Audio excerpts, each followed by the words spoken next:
Hey guys, tonight we're slipping off our shoes softly, slowly, and stepping into a palace lit by oil lamps where the floors breathe saffron and rose water, and every silence has meaning. You arrive just as twilight leans into the silk-draped windows where shadows curl like cats across hand-woven carpets. The feast hasn't begun, but already the rules press down like the heavy scent of cloves. You catch a whiff of something sweet, maybe pomegranate smoke, or maybe power. A faint harp plays somewhere far off, not music to enjoy, but music to obey. You've been summoned to a Persian banquet, and you probably won't survive this. So before you get comfortable, take a moment to like the video and subscribe, but only if you genuinely enjoy what I do here. Oh, and drop your location and what time it is where you are. I love knowing who's curled up on the other end of the world. Now dim the lights, maybe turn on a fan for that soft background hum, and let's ease into tonight's journey together. You step forward. The air itself seems expensive. Velvet lines steeped in cinnamon and anticipation. Around you, attendants glide past in layers of silks that rustle like whispers. There is no loud laughter, no clinking of goblets, no shouting across the room. This is not a Roman bacchanal or a Viking brawl. This is Persia, refined, rehearsed, and ruthlessly elegant. At the center of the room, trays gleam. Not silver too modest, not clay too rustic. These are hammered gold, heavy enough to hurt someone if etiquette ever allowed violence, which it doesn't. Not openly. But it simmers underneath, as golden as the trays themselves. You are led to your place, not a chair but a pillow. Embroidered velvet, more supportive than most relationships. You kneel, fold your legs, and realize that nothing around you is random. The distance between plates, the pattern of the carpets, even the thickness of your cushion has been measured. Someone somewhere has decided exactly how honored you are allowed to feel. Someone somewhere is watching. Your fingers twitch toward the food almonds, glazed in rose honey apricots, stuffed with herbs, rice jeweled with barberries like tiny rubies. But you stop, because no one else is eating. They're watching the door, waiting. And then he enters. The host, not a king, not technically, but don't say that out loud. His robe sweeps behind him like the tail of a comet. The room tilts around him, and the air shifts, richer, tighter, more obedient. He doesn't smile. He doesn't have to. He nods once, and a wave passes through the feast like a breeze through wheat. Plates lift, goblets are filled. Conversations begin, not loudly but like water murmuring over smooth stones. Your fingers are still hovering over your plate, suspended between hunger and hesitation. And that's when you remember the first bite must never be yours. That privilege belongs to the host or to the person he nods to. Tonight, it's a young woman seated 2 cushions down, her fingers stained with saffron, her gaze steady. She tears a piece of flatbread, dips it in yogurt, scented with garlic and mint, and eats. The room exhales. You are now allowed to chew. It's a strange dance. There are no signs, yet everyone moves in sync. One guest coughs and 3 others adjust their posture. A servant glides by, offering spiced nuts, and you nod exactly once. More than once is rude, less is worse. Historians still argue whether these banquets were meant to impress control or simply avoid rebellion through collective distraction. But you suspect it's all 3, because even your heartbeat has slowed to match the rhythm of the room. You sip something. You don't ask what it is. The color is gold, the taste is smoky, and the warmth crawling down your throat is strategic. Maybe it's wine. Maybe it's saffron tea. Either way, your mind starts to fog in the most pleasant way. Across the room, someone lifts a spoon, ivory, not metal, and tastes from a bowl. Others follow. You follow. The dish is delicate lamb, so tender it collapses like scandal under pressure. The sauce is pomegranate molasses and crushed walnuts. It clings to your tongue like a secret. You're not just eating, you're being studied, observed. Every chew is a political performance. You glance left, your neighbor just wiped their fingers with a napkin that isn't theirs. There's a flicker of reaction from the host. Not anger, just curiosity. That person might not be invited again. And in Persia, not being invited is worse than being exiled. You don't just lose food, you lose face, future, fortune. Under the table, something brushes your foot. Not a person, a napkin. No, a slip of parchment. You glance down discreetly. A single word inked in calligraphy, so graceful it makes your heartbeat stutter. Observe. You pocket it, carefully. Above you, a crystal lamp flickers. Not from when it's enclosed, but something's changed. A draft of fate, maybe.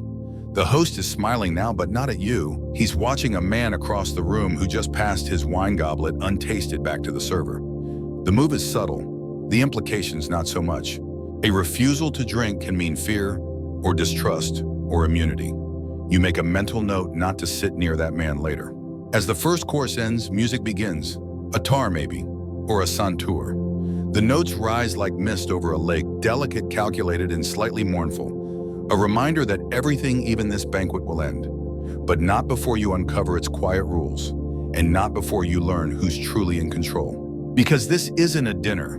It's a test you didn't know you were taking. And the gold, it's not for you. It's to reflect your hesitation back at you until you understand that in this room, silence is louder than song, and every bite could mean betrayal or blessing. You pick up a pistachio, crack it clean, no one reacts. You're doing fine. For now, you weren't really invited. Not in the way that involves RSVPs or cheerful parchment letters. Your presence was requested, which in the world of Persian aristocracy means something far sharper than it sounds. You were summoned, and no one ignores a summons unless they also enjoy exile rumors or the occasional poisoned quince. You arrived because you had to. That's how power worked here. The host doesn't just throw a feast to feed people. He does it to arrange the room like a chessboard, placing rooks and pawns according to alliances, grievances, debts, and ambitions. Refusing a banquet isn't about skipping dinner. It's a statement. And in ancient Persia, statements were dangerous currency. This wasn't new. Even as early as the Achaemenid Empire around 500 BCE, royal banquets were laced with strategy. If you were a general, skipping a feast could mean disloyalty. If you were a poet, it could mean arrogance. If you were a merchant, it could cost you every future shipment you ever hoped to send eastward.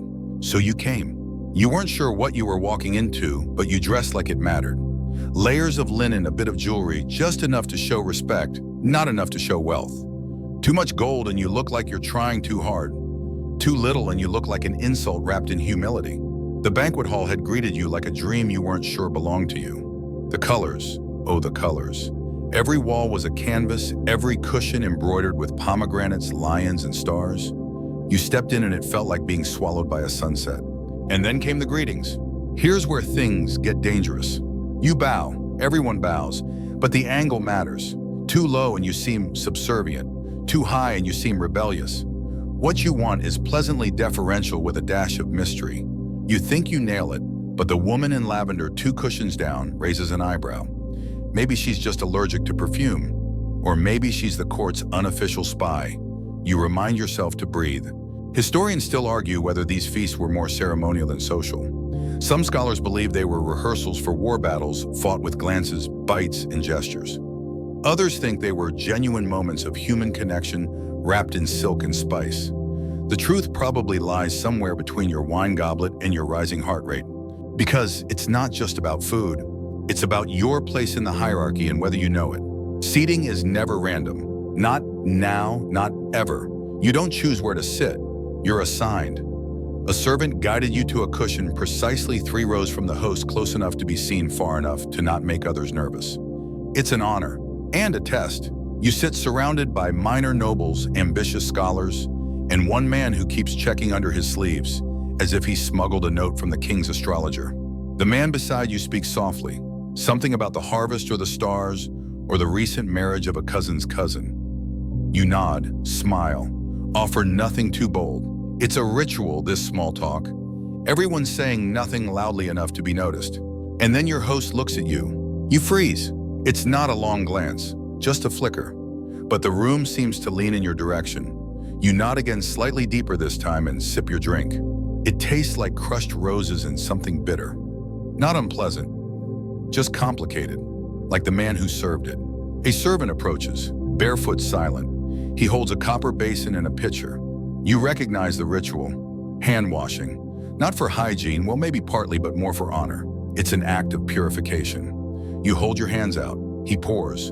The water is warm, spiced with orange blossom. He offers a cloth. You dry. But here's the trick. He starts with you. That's not protocol. He was supposed to begin with the man to your left, a minor lord with a nose like a hawk and opinions to match.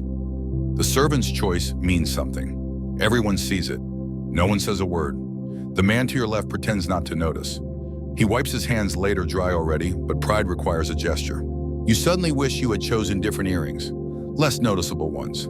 The basin disappears, and the next course arrives. Plates the size of shields heavy with saffron rice shaped like mountains, and scattered with pistachios and slivers of orange peel. Meat so tender it seems to surrender under your forkless fingers. Each dish arrives like a procession. No labels, no explanations. You're expected to know, or at least pretend you do. You take a bite. It's astonishing. Sweet, sour, soft, spiced, everything you didn't expect in one mouthful. It's like being kissed and warned at the same time. You glance up. Across from you, a young poet chews like he's solving a puzzle. Next to him, an older man dips bread into yogurt and avoids eye contact like it's poison. Someone somewhere is composing a verse in their head. Someone else is drafting a political proposal with the tilt of their spoon. There are no accidents here. In ancient Persia, etiquette wasn't decoration, it was doctrine. You followed it the way you followed the stars, carefully, reverently, and always with the knowledge that one wrong move could lead you very far from home. And tonight, you're still learning the constellations. You adjust your robe, nod at someone 3 cushions away. They smile not at you, but at your effort. It's enough.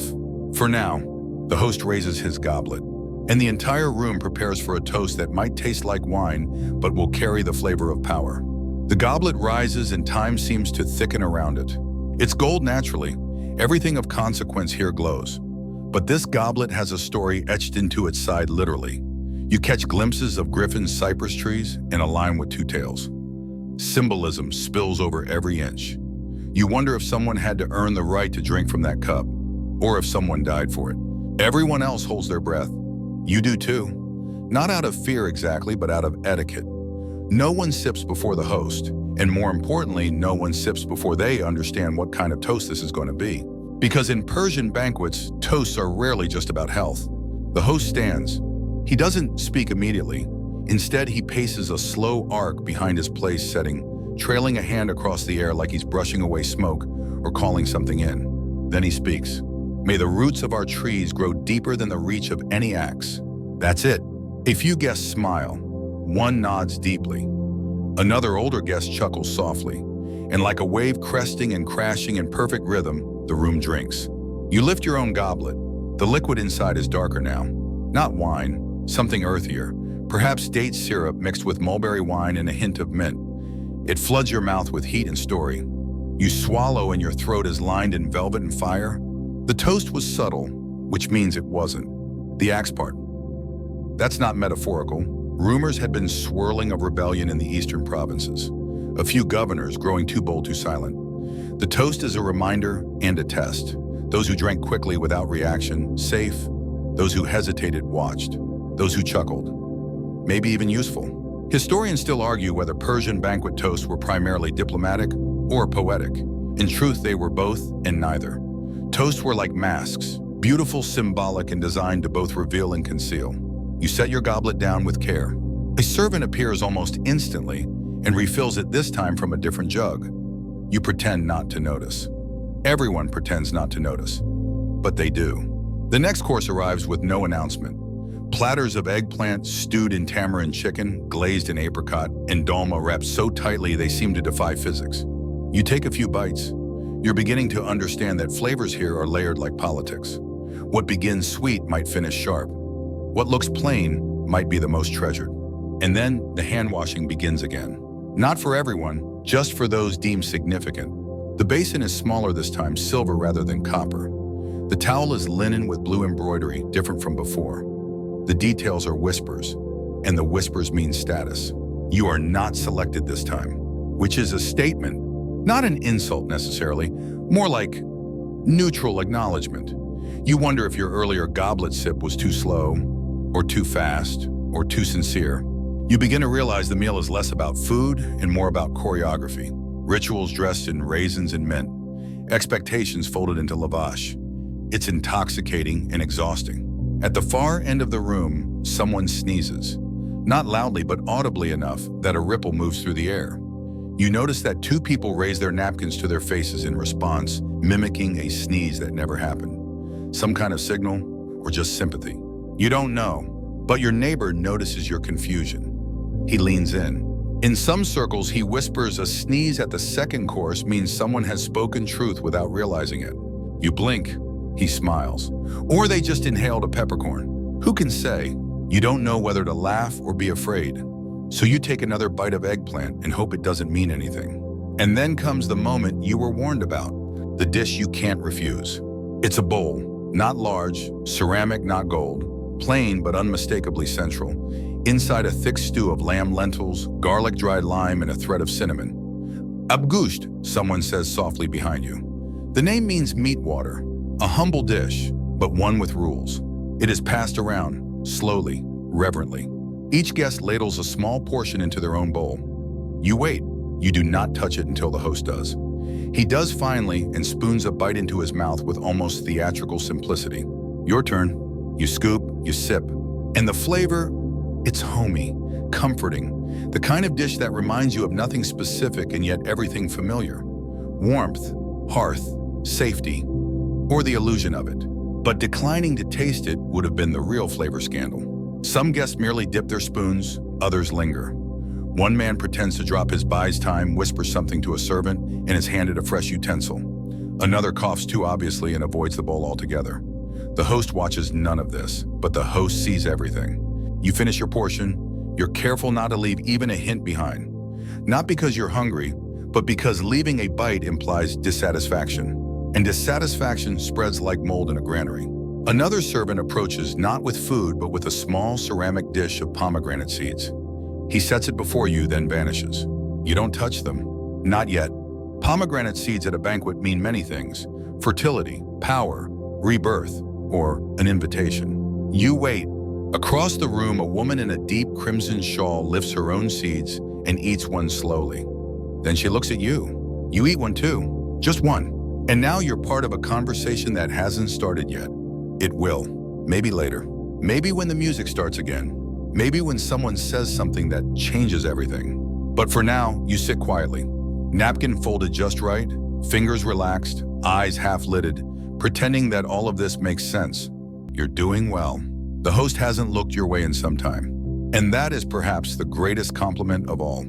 There's an old saying whispered in the silk-lined corridors of Persian estates. The cushion knows who you are before the host does.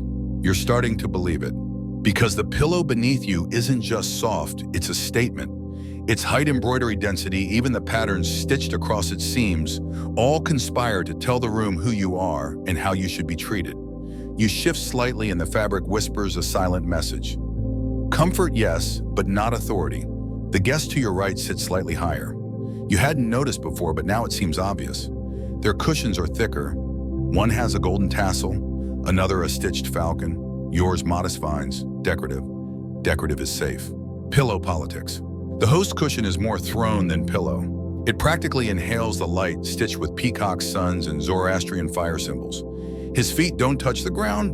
Not quite. Whether that's intentional or just regal overstuffing, no one knows. But you'd bet on the former. And where you sit in relation to him, that's more telling than anything you've said all night. Historians still argue whether banquet seating in ancient Persia was rigidly codified or intuitively understood. Some texts describe strict diagrams for royal dinners. Others suggest it was all an elaborate improvisation, guided by custom and whispered warnings. But everyone agrees on this: if you sit too close without being asked, you might as well light your own exile letter. You glance around. To your immediate left, a scholar. Eyes ink-stained, beard, a little wild cushion is slightly flat. Probably here because of a recent poem that pleased someone important. To your right, a merchant's son, young perfumed eyes, darting like he's scanning for opportunity. Or exits. Across the room, a commotion. But not loud. Loud doesn't happen here. Even scandal comes on tiptoe. It's a man, gray-robed, bareheaded, being subtly repositioned. His cushion was just moved 2 spaces back. Not rudely, almost tenderly. A servant whispered something, then motioned. The man smiled, obeyed. But everyone saw. Everyone now knows that whatever favor he once held has waned. Maybe his son married poorly. Maybe his most recent shipment was light. Or maybe he said something that sounded like criticism when the king's cousin was in earshot. It doesn't matter. The message is clear. You no longer belong in the front. It's brutal. But the brutality is silk-wrapped, perfumed, lit with oil lamps and accompanied by fig pastries. A new course arrives. Not food this time, carpets. Servants unroll them mid-banquet, one by one, extending the feast like a living scroll. The carpets are more than beautiful. They're messages. Each one bears a design, kings, flowers, animals, mythic beasts, and each placement tells a story. You notice the carpet under your section has tiny gold threads forming the outline of a cypress tree. It means loyalty, endurance, or depending on the number of branches, mourning. Yours has 3. The merchant's son beside you has 2. You glance at his face. He doesn't look worried, but maybe he doesn't know. The scholar sees you noticing. He leans in, murmurs, "You know there's an old superstition that the carpets are woven by blind women who stitch only what they sense." You raise an eyebrow.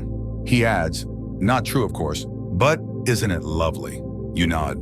It is, in a haunting gooseflesh kind of way. The carpets continue to unfurl, each one a soft, expensive omen. One guest rises to excuse herself. Her carpet is lifted the moment she stands. Not rolled lifted, as though her presence no longer has weight. The symbolism is clear. She's now neither seated nor grounded. She floats in uncertainty. You decide to stay put. The music swells again, faint, ribbon thin. This time it's not background, it's intentional. The room hushes slightly. A singer steps forward, robed in white, barefoot. She begins to chant a verse, slow, rhythmic, dreamy. It's not just a song, it's a narrative. A poem about a prince who fell in love with a scent he couldn't find, who wandered mountains and deserts, chasing perfume trails that led to war. Everyone listens.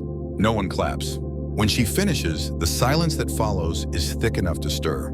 You whisper to the scholar, "Is she famous?" He whispers back, "Not yet."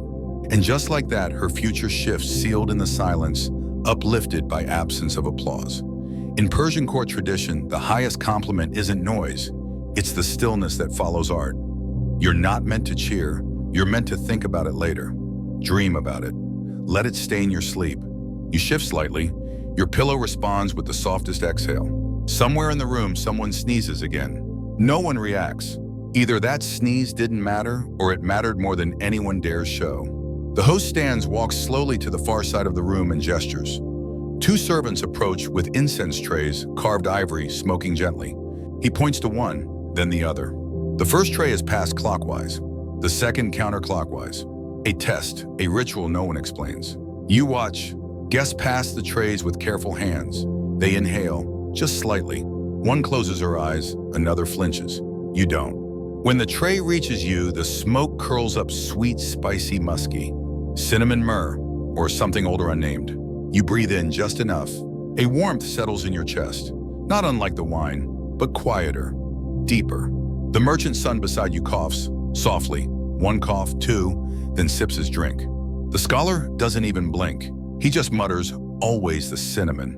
Gets them every time. You suppress a smile. The host is watching again, but not you. Not directly. His gaze moves across the room like a brushstroke, pausing, painting. And now the carpets are fully unfurled. The guests are fully arranged. The incense has circled. The story has been sung. The setting is complete. You are not just attending a banquet. You are part of a painting now. A composition of pillows, perfumes, glances, goblets, and silence. A single wrong movement could ruin the whole frame. So you remain still. And for the first time all night, you begin to feel not relaxed exactly, but aligned. Like the cushion really does know who you are.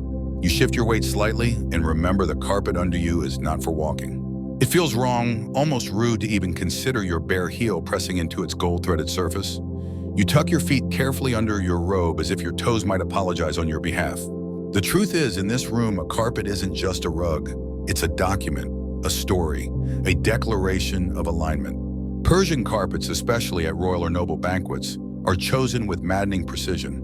Not just for beauty, though they are heartbreakingly beautiful. They are chosen for lineage, origin, and message. The one you sit upon comes from Kashan, you think. The blues are too deep to be from Tabriz. It features a pomegranate tree in bloom. You count the blossoms. 7. An odd number. Important. The merchant's son beside you fidgets again. His carpet has a border of twisted vines, standard but deliberate. Vines mean negotiation or entanglement, possibly both. And suddenly you understand the carpets don't just support you, they frame you. They are subtle sentences spoken without sound. Your feet, your posture, your cushion, and your carpet, each one telling a story about you and to you. Like a warning dressed as welcome. Historians still argue whether Persian carpets in banquet halls were part of conscious signaling or a kind of cultural osmosis, so ingrained that no one needed to say this red knot means rebellion. But whether deliberate or inherited, the meanings linger. You glance at the host. He's standing now, arms behind his back, the train of his robe trailing like smoke. Behind him, two guards unarmed, but not harmless, adjust their stances in quiet synchronicity. He is facing the carpet at the very center of the room. It's a monster. Not literally, though. There is indeed a lion woven into it, a lion with three eyes. But what truly stuns is the size. It stretches the width of the dais and into the space between tables like a silent wave. And at the center of the lion's mouth, an empty pillow. Someone is about to be seated. You feel the ripple before you see the reason. A tall man enters. Not young, not old, dressed in white and bronze with a half cloak the color of storm clouds. His beard is oiled and divided into three braids, a Zoroastrian sign. You remember good thoughts, good words, good deeds. He bows. Not deeply, just enough. The host smiles. It is not a full smile. It is a smile that says, I expected you. I just wasn't sure you'd accept. The man steps forward, pauses at the edge of the lion's carpet. He doesn't immediately sit. Instead, he waits, observes. This is more than respect. It's negotiation. You realize with a tiny chill that the lion's carpet wasn't empty. It was bait, and he took it. He sits. The room exhales again, but this time cautiously. Conversations resume, but lower. Even the music from the corner softens, as if plucking itself into the background. The scholar beside you whispers, "That's Moran, Lord of the Southern Gates." You blink. You've heard of him, a strategist, a mystic, a man whose last feast was said to have ended with 3 alliances and 1 quiet disappearance. What's he doing here, you murmur back. The scholar shrugs, either reconciling or remembering who owes him favors. You wonder which is worse. Food arrives again. This time the platters are modest flatbread cheese, dried dates, a kind of intermission. But you know better now. Nothing here is truly simple. The bread is round, soft, still warm. The host breaks his first. Of course. The rest follow. You do too gently, tearing a piece and dipping it in yogurt. It tastes like it knows secrets. But then something odd happens. No one eats the dates. They sit in the center of each platter, untouched. The merchant's son reaches for one. The scholar stops him, visibly abruptly. A moment, and then the host speaks. Tonight we share sweetness with care. No one moves. The scholar leans to you. The dates are symbolic. You only eat one if someone's forgiven or remembered. You glance at Meron. He hasn't touched the dates either, so the room waits. This is the kind of etiquette no one writes down. It's known through stories, whispers, or sheer survival. You sip your drink again. It's changed. Cooler now, tinged with cardamom. Across the room, a servant replaces a small tray of ash with fresh petals. Rose mostly, but a few strands of dried saffron too. They smell faintly of smoke and sweetness. Renewal. The host steps forward finally, stands at the edge of the lion carpet, speaks with his eyes on Meron. We do not meet to remember wrongs. Meron rises slowly. And yet we must remember something. The room freezes again. Then he picks up a date. He eats it slowly. The host nods. You don't understand all of it, but you understand enough. Something old just ended. Something new just began. And the date was the seal. You glance down at your own plate. Your date remains untouched. You're not part of the story, not directly, but you're watching the footnotes being written. And in this room, that's almost as dangerous as writing them yourself. You lean back into your pillow, feel the carpet below your knees. You're exactly where they want you to be, and exactly where you weren't supposed to notice. The scent shifts again. This time it's sharper, earthy, with a smoky sweetness curling in from the eastern side of the hall. Your eyes track the source instinctively. It's not just incense anymore. It's intentional. A servant passes by carrying a shallow bronze brazier, and from it trails a delicate thread of vapor frankincense laced with burnt myrtle. It snakes through the air like a story half told, curling around guests around goblets under tables. It finds you. You inhale by accident. And then you understand the air is talking now. This is scent as language. In Persian banquets, scent was never just decoration. It was communication coded, curated, and deeply strategic. It set moods, suggested alliances, evoked memory, and sometimes very quietly made a threat. The scholar beside you mutters, "That's for calm." You glance at him. The myrtle, he clarifies. When mixed with frankincense, it's a message piece, or restraint. You ask, "Which one do you think they mean?" He smiles, small and dry. Depends who's inhaling. Somewhere to your right, the merchant's son sneezes again. Poor timing. Across the hall, another brazier enters, this one smoking something darker, more resinous. The scent is different now, Galbanum, you think. Bitter, medicinal, it clings to the skin. And here's where it gets interesting. Not everyone's reacting the same way. Some shift slightly as though adjusting posture. Others grow still. Meron, Lord of the Southern Gates, leans forward, fingers lightly tapping the arm of his seat. Not out of boredom, out of alertness. Because galbanum is an herb with a history. It was used in burial rites, in offerings, in royal armor rituals. Some called it the scent of remembering death. Others, whispering behind heavy tapestries, called it something worse, the incense of treason. Historians still argue whether certain incense combinations were deliberate political tools or just expensive ambience. But when 3 different perfumes move clockwise around a room while Meron stares at the host like a lion behind a curtain, the message feels far too deliberate for accident. You keep your breath shallow now, as if your lungs might betray you. The brazier circles again, but this time it doesn't stop in front of you. It stops at the musician's corner, and the music changes, subtly, imperceptibly at first. The saunter shifts keys, the rhythm slows, the notes begin to shimmer with odd spacing microtones unfamiliar to Western ears. Not wrong, just not meant to lull you anymore. They're meant to make you listen. The singer re-enters. She begins a chant in low tones. It sounds ancient, like it belongs to a story too old to still be walking. The lyrics are hard to follow, but you catch phrases. The one who walked through smoke and did not cough a cup untouched. A mouth that moved anyway, the child of silence betrayed by saffron lips. The words feel weighted, not metaphor, not quite. They land on the room like dew on steel. And suddenly you notice the servers are listening too. Not just performing duties, but watching reactions. Measuring expressions. One adjusts a guest's goblet and lingers a heartbeat longer than needed. Another offers a towel and scans a face like he's reading a contract. You feel less like a guest and more like a variable. The host remains still. But Meron stands, and the room reacts a fractional beat late. Some glance, others still themselves. Even the music hesitates. He doesn't speak. Instead, he turns toward a brazier, places his hand into the rising smoke just for a moment, and then fans it toward his chest. A ritual, a challenge, a message. Then wordlessly, he returns to his seat. You look at the scholar. He whispers, he accepted, or he warned, possibly both. You stare at the smoke, still rising where Meron stood. The host lifts a small fan and waves it gently, not to cool himself, but to redirect the scent. The servant behind him replaces the galbanum with rosewood. Immediately, the air sweetens again, familiar, gentle, romantic even, a false peace, or the scent of forgiveness. The woman in the crimson shawl, she who once shared the pomegranate seed glance with you, now reaches for her goblet. Her fingers tremble slightly. Or is that your imagination? You realize your back is stiff. You've been sitting in the same posture for what feels like an hour, afraid to shift, to step wrong, to interpret incorrectly. Because this isn't a meal anymore. It's a play, and the roles keep changing. You are not just a watcher now. You're a participant with no script. Every gesture, every glance, every breath of incense-laced air could place you somewhere new in the unwritten hierarchy. A soft cough. The host rises. He holds up a tiny vial glass shaped like a teardrop. He uncorks it. A final scent floods the room out. Heavy, mysterious, resinous. The scent of wealth, the scent of endings. He closes the vial again, says nothing, and sits. The music fades. The incense thins. You sit in silence as the air settles thick with unspoken negotiations and invisible lines redrawn mid-meal. You pick up your goblet, sip.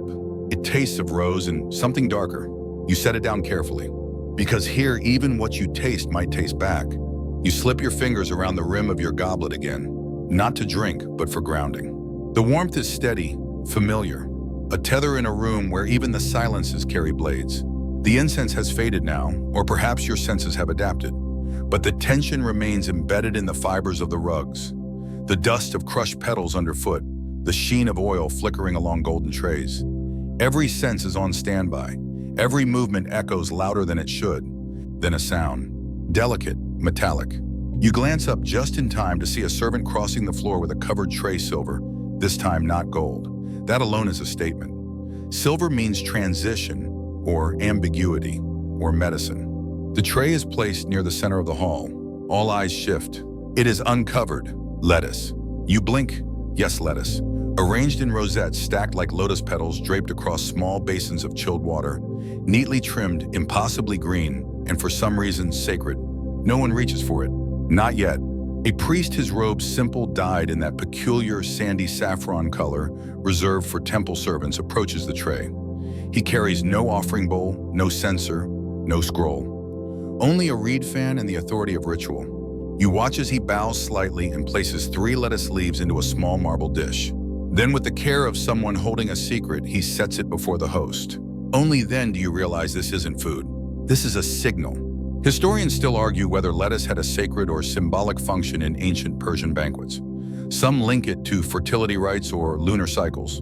Others claim it calmed digestion and therefore emotion. But there's one persistent rumor so absurd it might be true that lettuce, especially when placed beside bread and salt, served as a divine lie detector. If you accept it with an open heart and clean conscience, nothing happens. But if your words have hidden poison, if your promises are sugar-laced deception, you might choke. Not visibly, of course, not dramatically, but subtly, your throat tightening, your breath, misstepping your dignity, unraveling in front of 20 powerful witnesses. You glance at the lettuce again. Still untouched. The host says nothing. He picks up a leaf, tears it in half, eats both pieces slowly. The hall stills. Marin watches, unreadable. You look at your own plate. No lettuce for you. Not yet. This ritual does not belong to all. Instead, the dish passes quietly among a few guests, those close to the host, those whose decisions ripple outward, like ink in a fountain. The merchant's son beside you exhales slowly. You realize he was holding his breath. Why lettuce, you whisper? The scholar to your left leans in, because it withers fast. You glance at him. He adds, it reminds us that truth spoils when left unspoken too long. You're not sure if that's a proverb or a personal grievance, but either way you remember it. And now something else arrives. Not food, not scent, not music. Color. Servants begin lowering the lights around the perimeter, dimming oil lamps, shuttering windows. In the center, a soft glow intensifies. Colored glass lanterns are lowered from above, flooding the room with shifting hues, rose, saffron, emerald, indigo. It's not random. You can see patterns: green light on the western wing, red over the head of the singer, pale yellow cascading across Miran's section. And over you, blue. Not navy, not cobalt, sleepy blue, sky before dawn blue. It wraps around your skin like velvet dipped in quiet. This is psychological warfare disguised as ambience, because now your emotions are being tuned. Blue is for calming, green for reflection, red, that one's easy, red is for warning. A quiet joke runs through your head. If we all turned the same color, would we finally understand each other? The scholar beside you chuckles. Wait, did he hear you think that? No, just coincidence. Probably. You shift slightly. The blue follows you. A few guests close their eyes. Not out of boredom, but invitation. The lighting, the rhythm, the temperature, it's all conspiring to pull you inward. And then the servers return with rose water in small crystal bowls. No spoons, no towels. You're meant to rinse your fingertips symbolically. You do. The water is cool, fragrant. Your fingers bloom briefly with scent, but the bowl doesn't leave. Instead, a second servant sets down a folded slip of cloth beside it. White linen, embroidered with a small symbol at the corner, a winged lion. You recognize it. It's Marin's crest. You freeze. You look across the room. He's not looking at you. But he's not looking either. What does it mean? Invitation, warning message. You dare not unfold the cloth. Not yet. The scholar notices. Say nothing, he mutters. Pretend you're considering dessert. You do. Dessert arrives. Saffron halva, golden, sweet, dense. The texture is like eating sunlight that forgot how to burn. You take one small bite, and that's when the singing resumes. A different voice this time, male, deeper, not a chant, a story. He tells of a city that vanished overnight, of walls made from almond shells, of a banquet where no guest ever left the same, of a man who swallowed truth disguised as sugar and couldn't lie for the rest of his life. The guests listen with half-lidded eyes. But you stare at the linen square, still folded, still fragrant, still waiting. Bread first, always. It's one of the oldest rules in a Persian banquet and somehow the most quietly powerful. You realize it now as a fresh platter arrives, warm, pillowy lavash stacked like manuscripts waiting to be read. A small clay oven has been brought in on wheels, glowing faintly, tended by a servant with forearms dusted in flour and authority. He places fresh rounds directly onto the golden trays, each flatbread puffed slightly with steam and pride. No one touches them. Not yet. Not until someone makes the move. It's always the same. It's never the same. Bread is life. Bread is beginning. In ancient Persia, kings did not break bread lightly. They tore it deliberately, aware that doing so signaled not just hunger, but ownership, intention. You glance at the host. He's speaking softly with a woman to his left, an advisor perhaps, or something more familial. But even in conversation, his hands hover near the bread. Everyone's eyes are pretending not to watch. Then, with the ease of someone accustomed to shaping the evening, the host reaches forward, pinches a corner of the top round, and tears. Not a clean rip, just enough to open the moment. Immediately, 3 other guests follow suit. One dips their bread in a bowl of yogurt and spinach paste. Another folds it over a sliver of feta and a mint leaf. A third merely holds theirs unbitten, like a promise not yet spoken. You feel your fingers move before you decide. You tear gently. The bread is warm in your palm, softer than any silk you've worn, and as you chew, you begin to understand. This is a contract. You've accepted hospitality, but more than that, you've acknowledged the host's claim over the moment. It's not just politeness. It's submission performed through starch and steam. Historians still debate the layered meaning behind bread rituals in Persia. Some claim they stem from nomadic codes of hospitality, where offering bread ensured temporary immunity even among enemies. Others argue it was always a political tool, feeding someone as a way to remind them who fed who. The truth, perhaps, is that in a land where grain was both currency and survival, bread became language. And tonight you're fluent enough to be dangerous. Your neighbor dips another piece. He eats quickly, too quickly, nervous. The scholar to your left doesn't eat at all. He just crumbles a corner of his lavash into his palm and lets it fall gently to the floor beside his cushion. You blink. He notices. For the absent, he murmurs. You want to ask who, but don't. A servant passes behind you with a small bowl of za'atar, a spice mix of thyme, sesame, and salt. It's offered wordlessly. You nod and he sprinkles a pinch onto your plate like a blessing. The smell rises, earthy, nostalgic, a scent that feels like old stories and cracked windows at dawn. The woman in crimson across the room is watching you again. She tears her bread, mirrors your movements exactly, not mockingly, intentionally. A game, a message. You smile slightly. She does not. And that's somehow more unsettling. More bread arrives, this time thinner, crisp like dried leaves. Sangak baked on hot stones. It carries the memory of its cooking, tiny indentations like stars, like stories carved into sand. You know what this one means. Bread this delicate doesn't travel far. It's made nearby, which means this part of the banquet is local, intimate, not just show. This is where gossip begins to ferment, where true favors are exchanged. And just as you think it, the merchant's son beside you leans close and whispers, "Would you like to meet someone tonight?" His voice is too casual. You play along. "I already have." He chuckles. "Know someone important?" You glance sideways. Everyone here is important. He nods once. Exactly. And there it is. The proposition hidden in carbohydrates. You realize suddenly why bread always comes first. Because it's not just food, it's permission. No one would dare whisper a request during the lamb course or the dessert. But over bread, between bites and sprinkles of salt, that's where bargains bloom. You reply, "Maybe later." He shrugs. "Later's good." You bite again. The music changes key. No singer now, just strings slow and drawn like a dream pulling you backward. Then a clatter. Small, subtle, a goblet tipped. All eyes shift. The scholar beside you has dropped his wine. It spills silently into the folds of the carpet, staining a cypress tree red. He doesn't react. Neither does the servant who arrives to blot it fast invisible. But the host turns slightly. So does Miran. So does the woman in crimson. Everyone sees. Everyone forgets. On purpose. Moments later, the scholar leans toward you and says, "I wanted to see what that tree looked like in autumn." You nearly laugh, but you don't. Because you can feel the shift. Bread has opened the gates. Now comes the part where things break. Old alliances, new offers. One more layer of pretense peeled back by the simplest of rituals. A tear, a bite, a chew, and a conversation that begins in silence. You finish the last piece slowly. Not because you're full, but because you're not sure what happens next. The goblet in your hand is gold, not plated solid, heavy, warmer than your fingertips as if it remembers every hand that held it before yours. You raise it slowly.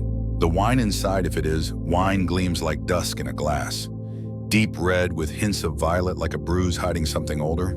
You sip, sweet at first, dates perhaps, or raisins aged into something darker. Then a slow curl of spice, clove, cinnamon, maybe cardamom. And beneath that, something almost smoky.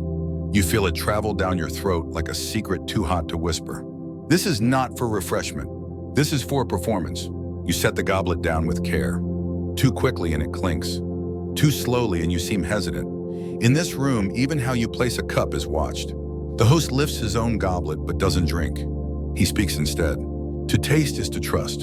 And with that, the room responds in silence. One by one, guests lift their cups, sip, pause. Not a toast exactly in alignment.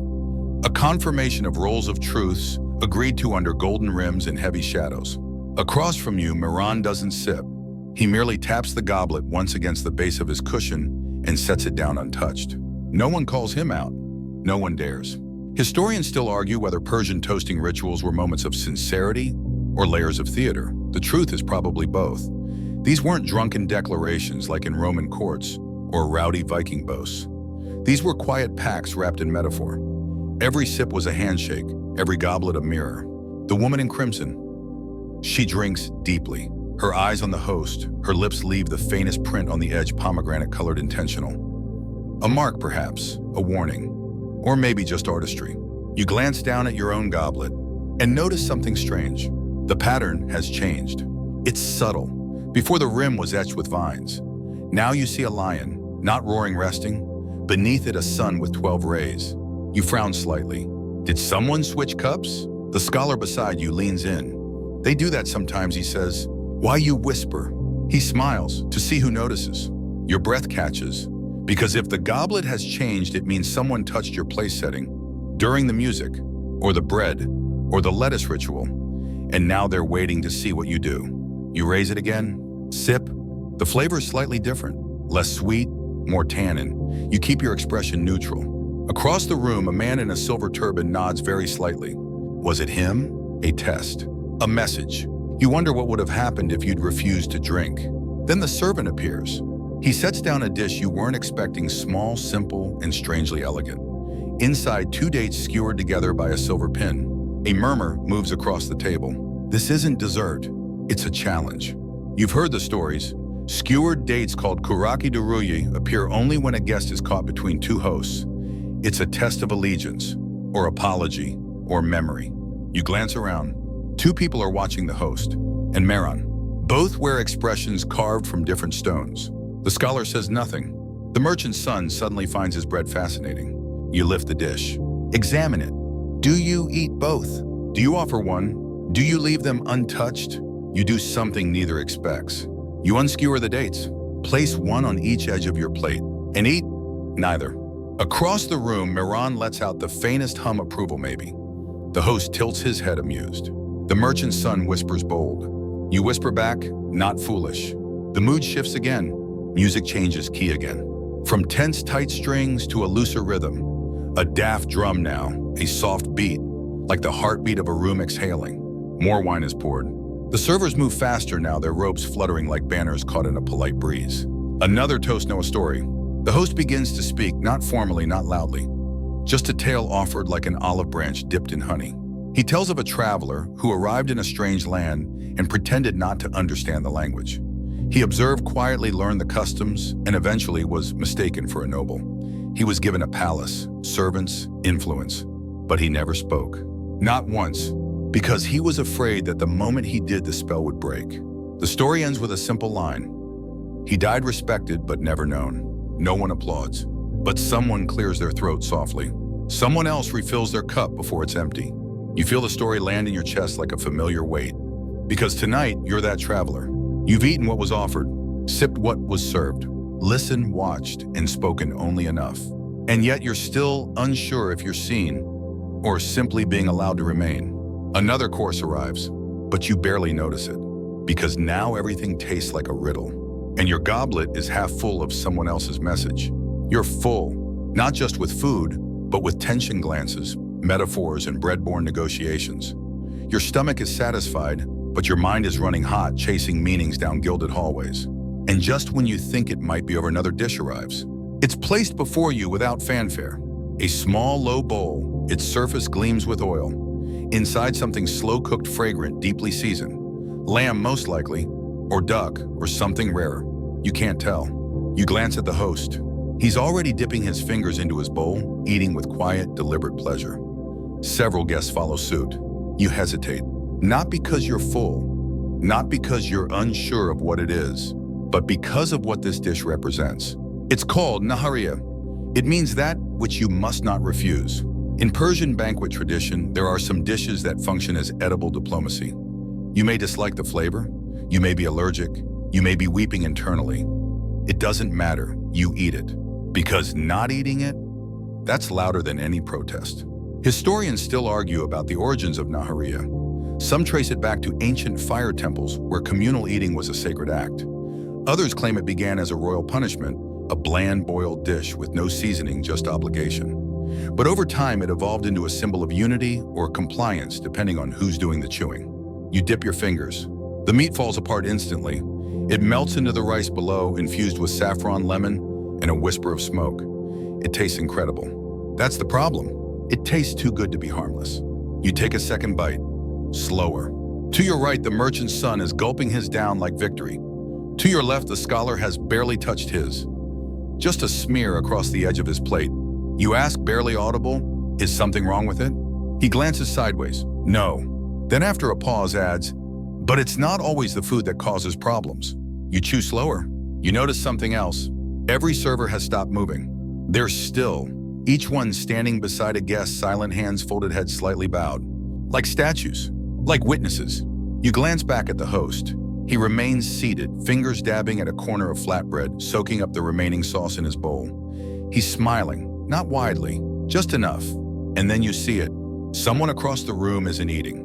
Not ignoring, just waiting. Mehran, the lord of the southern gates, sits straight, untouched bowl before him. Fingers resting atop the rim like it's a trap he's not ready to open. The woman in crimson already done. Her bowl is clean. She even licked a fingertip. Bold. You mid-bite suddenly feel like you've stepped into a river whose depth you didn't measure first. The scholar sees the panic start to bloom behind your eyes. Eat it, he says softly, but don't finish it. You obey. One more bite, two. Then you place your fingers on the edge of the bowl, palms up, a gesture. A compromise. You've accepted the offering, but not surrendered to it. The servers begin moving again. Not all at once, gradually, like a breeze returning after a strange, still storm. Your plate is cleared by a boy no older than 12. His eyes never meet yours, but you hear him whisper something to himself as he lifts your bowl. You can't catch it all. Just 2 words he noticed. You're not sure who he means, or if you want to know. Across the hall, the host rises, slowly, as if the air has thickened. He doesn't speak. Instead, he walks to a small table tucked near the dais. From a box wrapped in indigo silk, he removes an object. At first, you think it's a fruit. Round, pale, glossy. But then the candlelight catches its surface and you realize it's a carved onion, perfectly shaped, hollowed, painted in faded gold leaf, a ceremonial object. A murmur runs through the guests. This isn't part of the usual ritual. Even the servers look confused. The host sets the onion on a pedestal and walks away. That's it? No explanation. You're left staring at it, the whole room hanging in breathless uncertainty. The scholar leans close again. The onion of silence. You blink. I thought that was a myth, you say. He shakes his head. If it's on the table, someone said too much tonight. You search your memory. What did you say? What did you whisper? What did you react to? You remember the dates, the change in your goblet, the parchment-wrapped napkin with Mehran's crest, the incense. You say nothing, because now everything says something. The host resumes his place. The onion gleams faintly in its corner like a joke no one's brave enough to laugh at. A man 3 cushions down clears his throat and excuses himself. No one stops him. But as he rises, you notice the cushion under his seat has been subtly shifted off-center, uneven, unbalanced. Another symbol. Nothing happens quickly here. It just happens irrevocably. You lean back. Let your breathing return to a rhythm you don't trust. And you begin to understand this banquet isn't testing your manners anymore. It's testing your memory.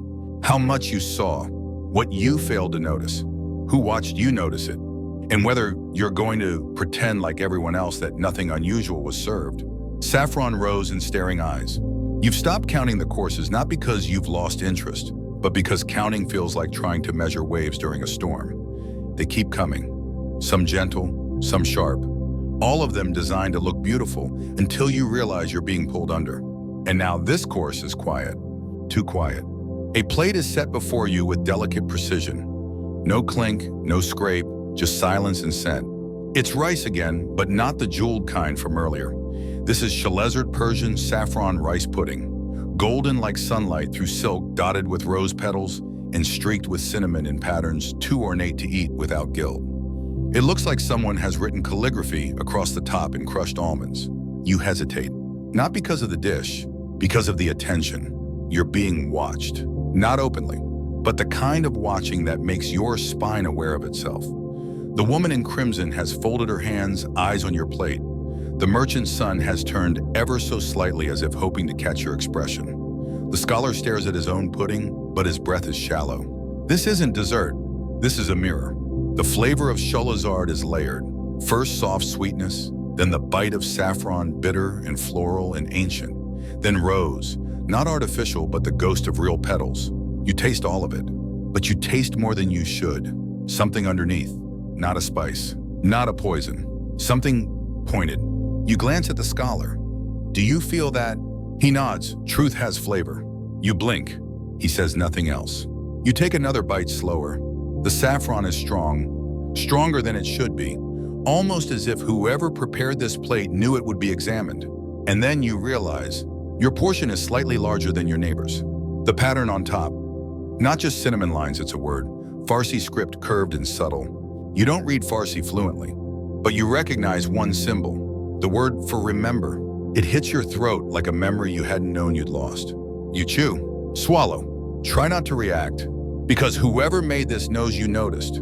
Historians still argue whether dishes in ancient Persian courts were ever used as coded messaging. There's no concrete evidence, only stories like the general who received a burnt date stuffed with cloves and died of honor 2 weeks later, or the noble who found an almond carved with a lover's name and disappeared before dessert. But they agree on one thing. Ingredients were never just ingredients. They were reputation, wealth, geography, loyalty, and sometimes secrets. You finish your portion slowly, leave one spoonful behind, untouched. A signal. The servant who clears your plate pauses just for a second too long, enough to register, and then gone. The next plate arrives within seconds.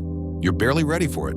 Flatbread again, this time folded around something unfamiliar, soft, nutty, warm. The aroma is faintly smoky. When you break it open, a thin mist escapes carrying the scent of roasted walnuts and something faintly metallic.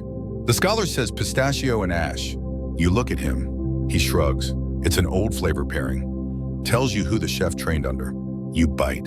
And suddenly you know, not the chef, but the feeling. A sensation of standing in a kitchen lit by morning fire, hearing the clatter of copper pots, a grandmother humming through her teeth.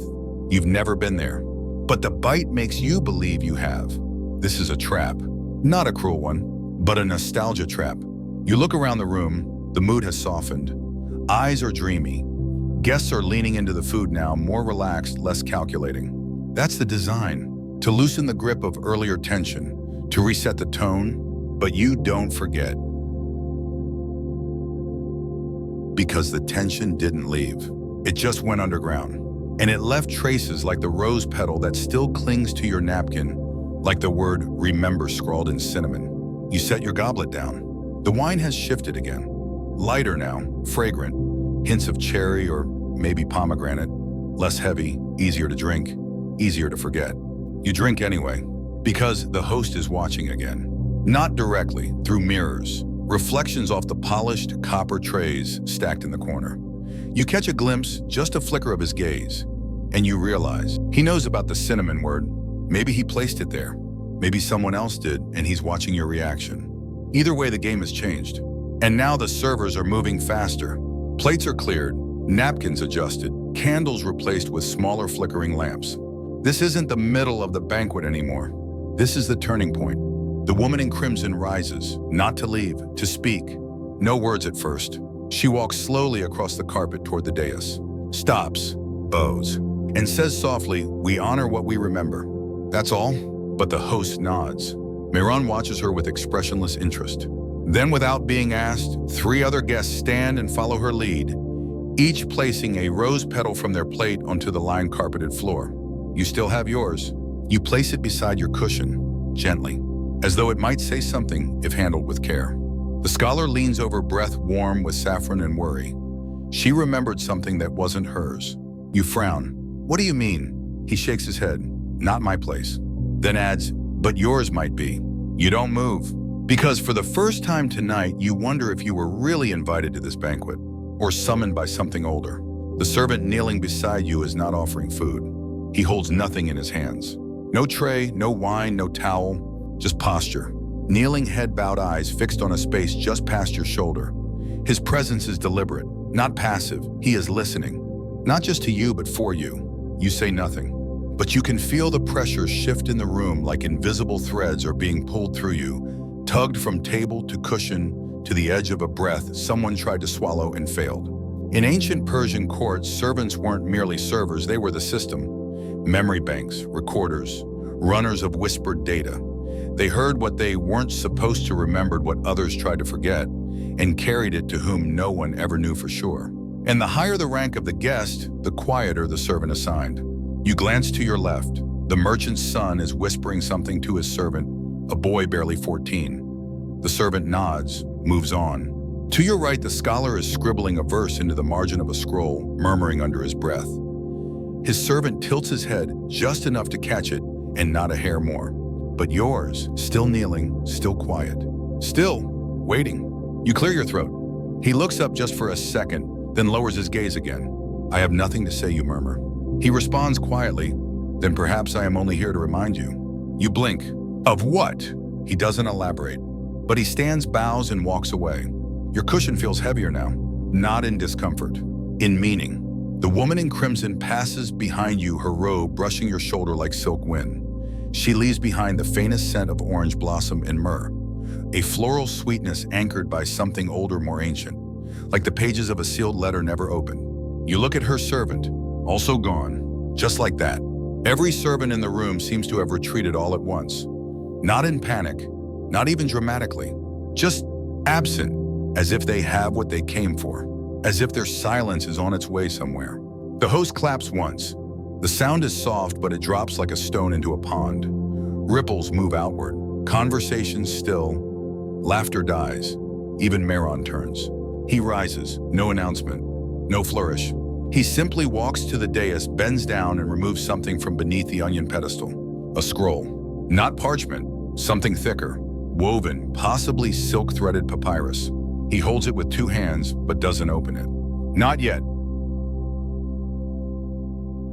Instead, he speaks not to the host, not to you, not even to the room. He speaks to the air.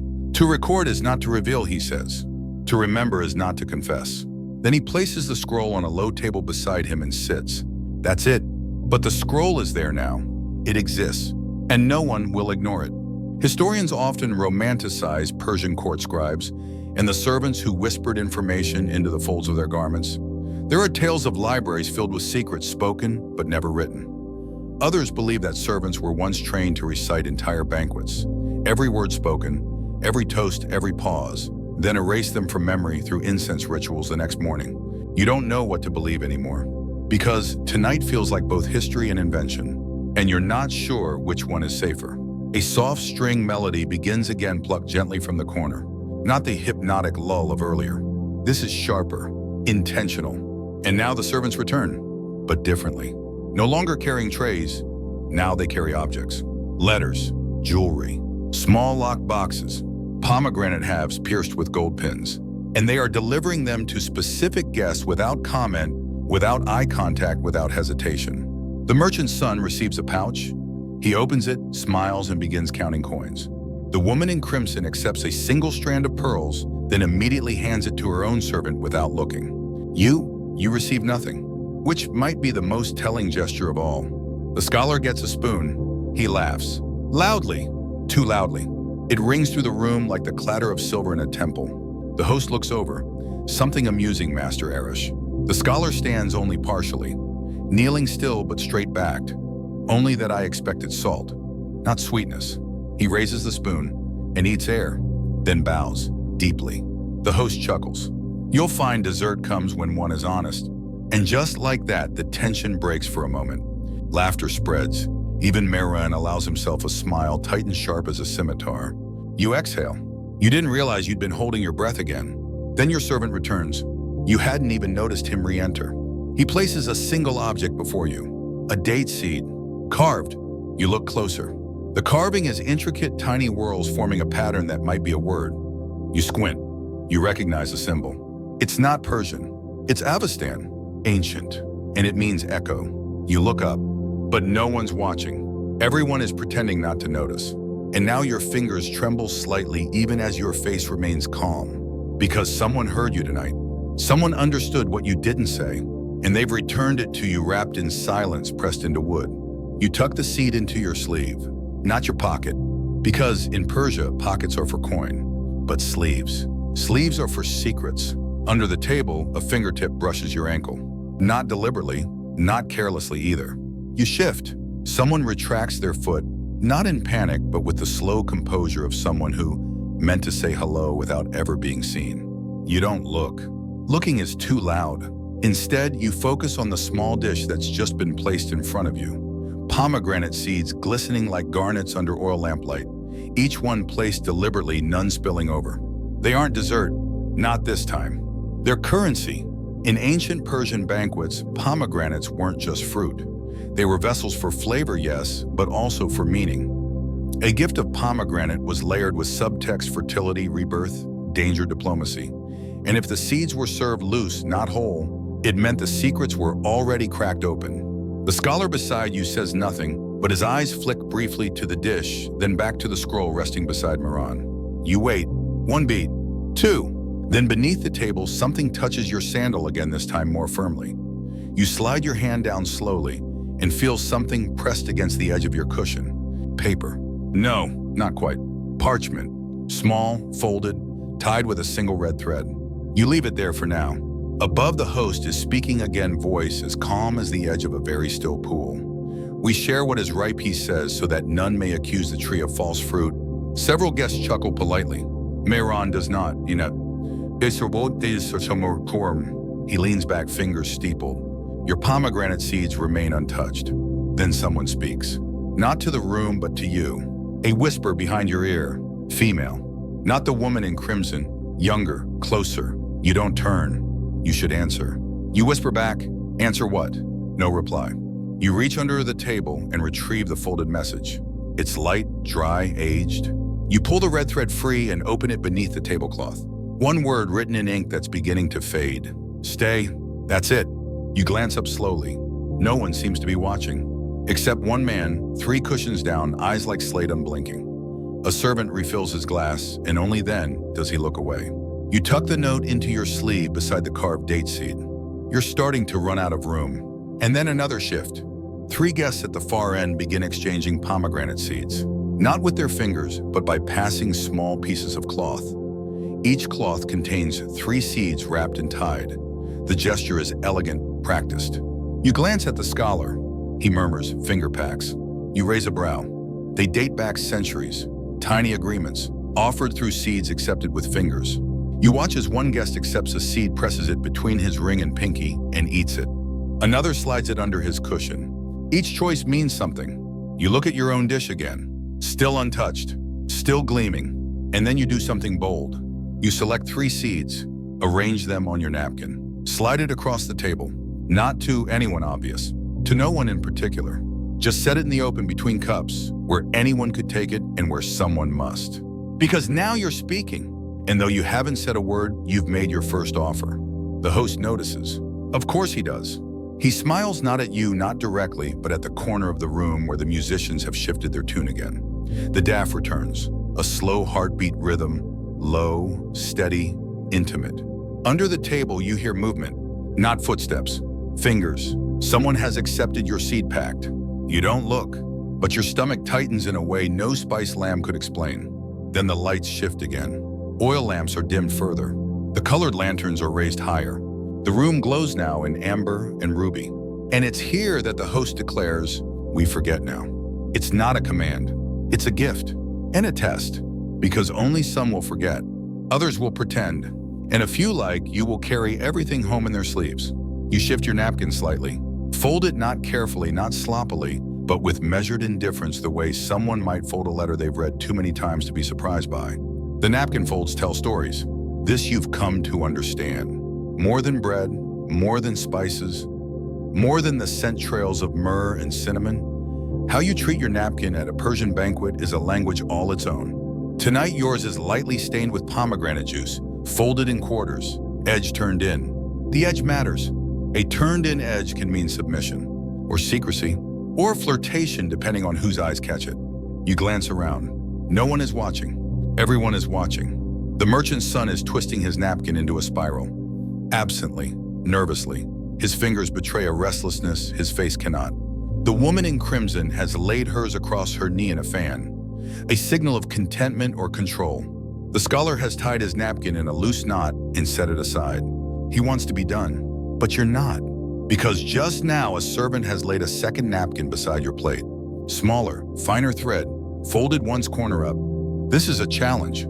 Historians still argue about the so-called napkin duel traditions at royal Persian feasts.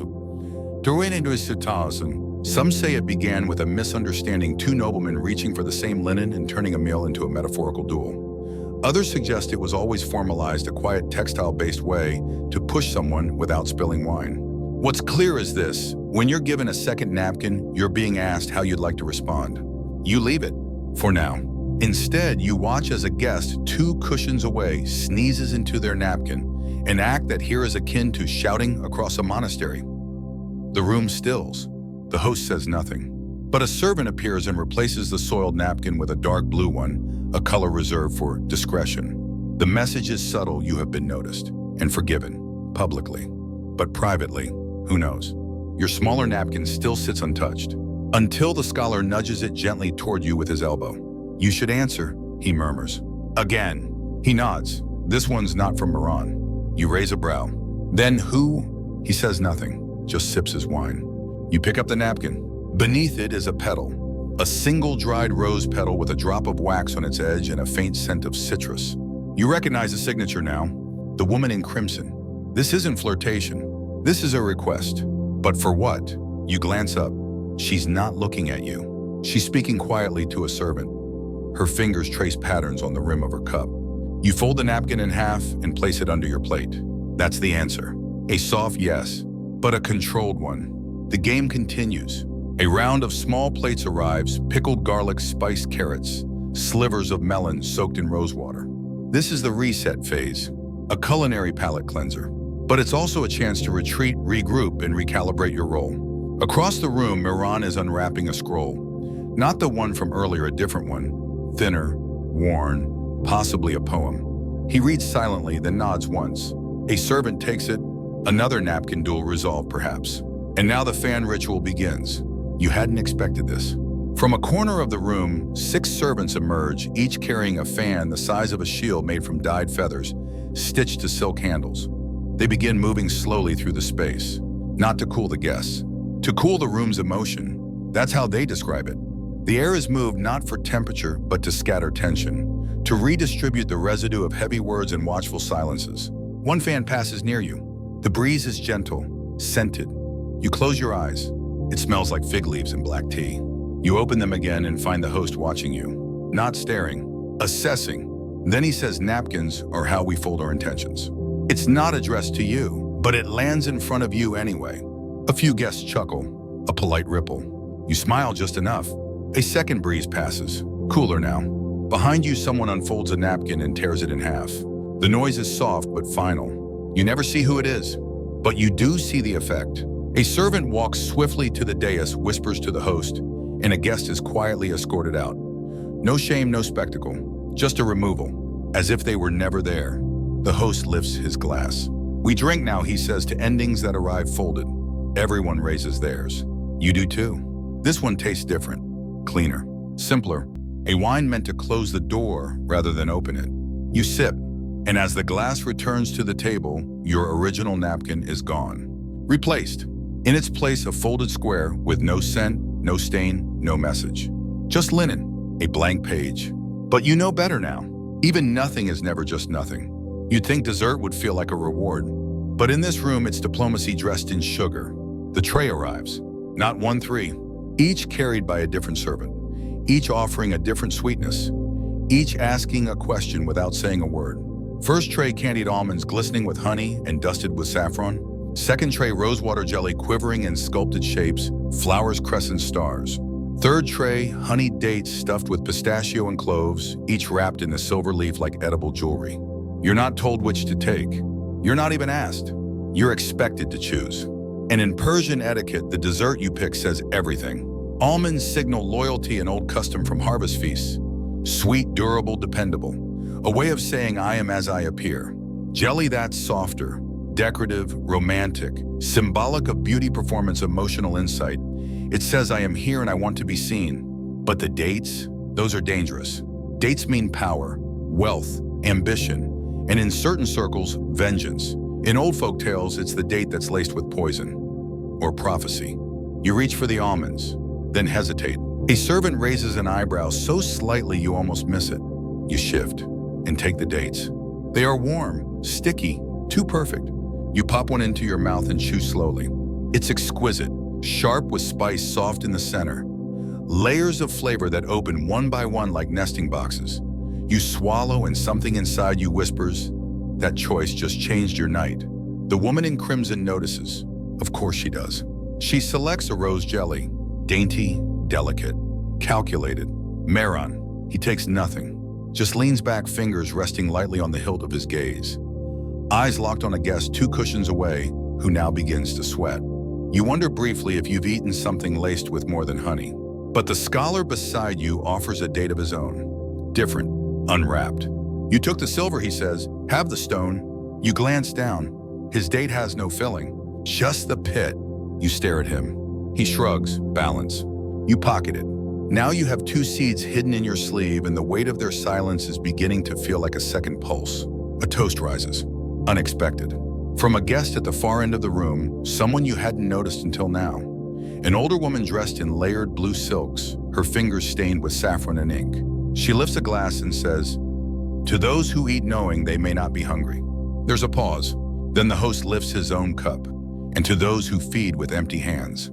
Another guest. "To those who choose dessert, carefully."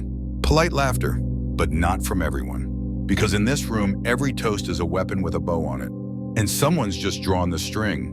Historians still argue about the political function of dessert in Persian banquets. Some describe it as the third conversation after the formalities of bread and the manipulations of meat. Dessert was the moment of revelation. The moment where sweetness softened the senses and sharpened the stakes. In your case, you're beginning to realize dessert is a final offer.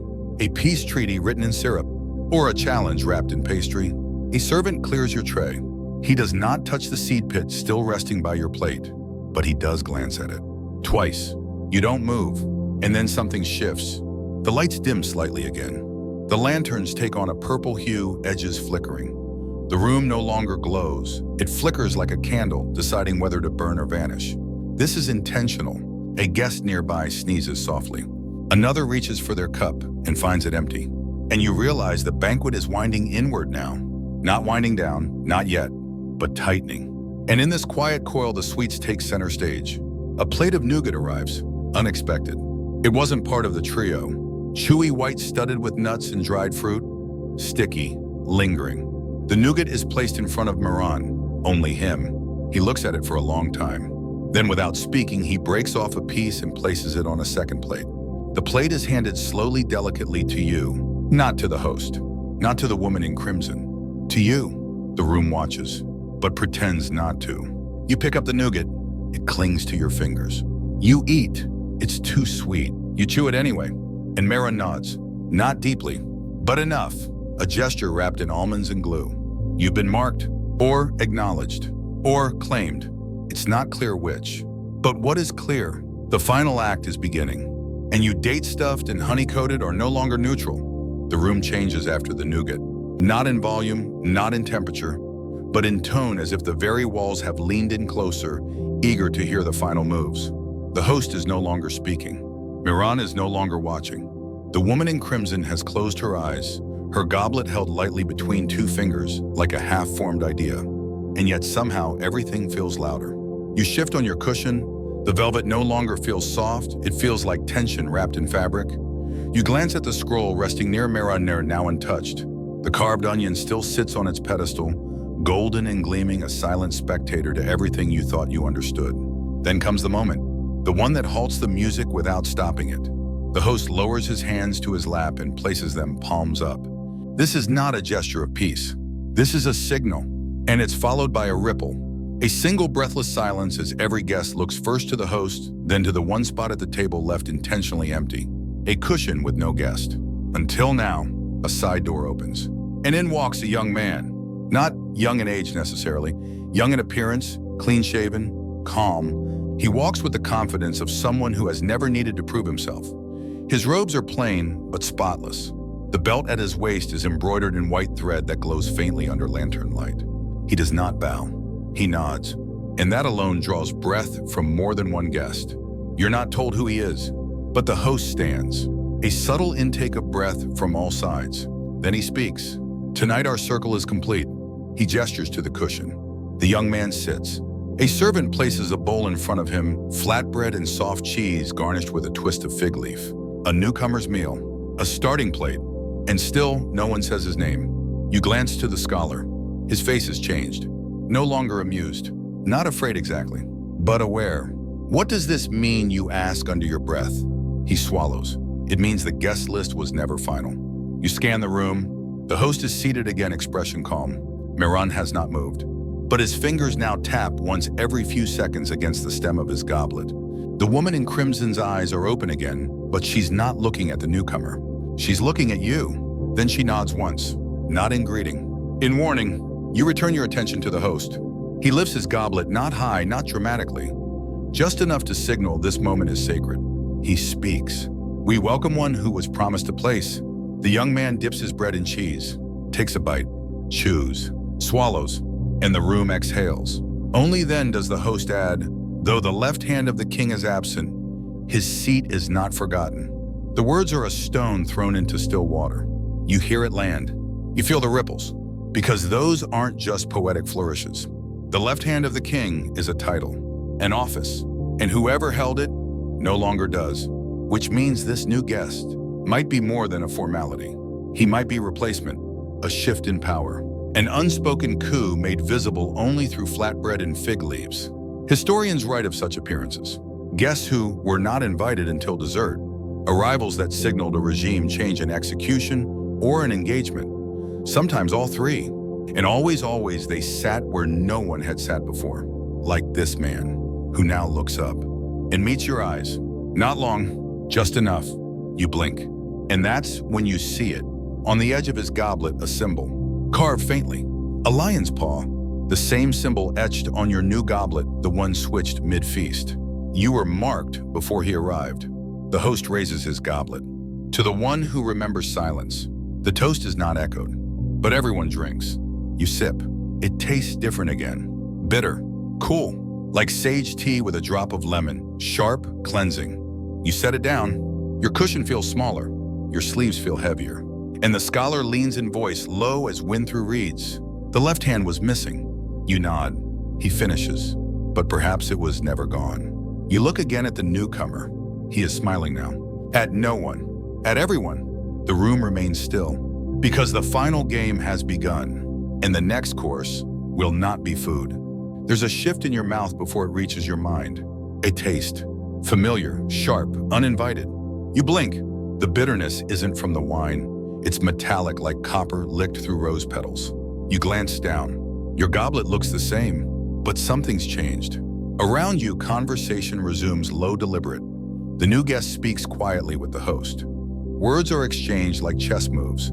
Unhurried but inevitable, and then a quiet murmur from two cushions down. Someone's been touched.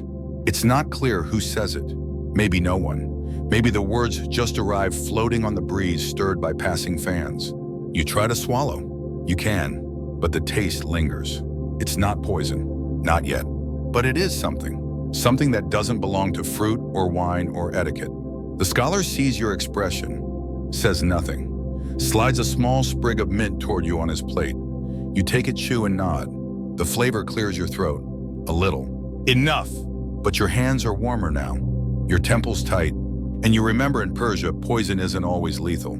Sometimes it's ritual, a way to signal dishonor, a test, a cleansing. And sometimes it's a gift, given to prove your body can endure what your mind cannot.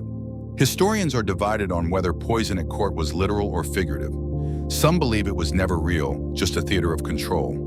Others point to specific deaths, pale lips, quiet collapses. But one thing is agreed on: poison didn't always kill. Sometimes it clarified.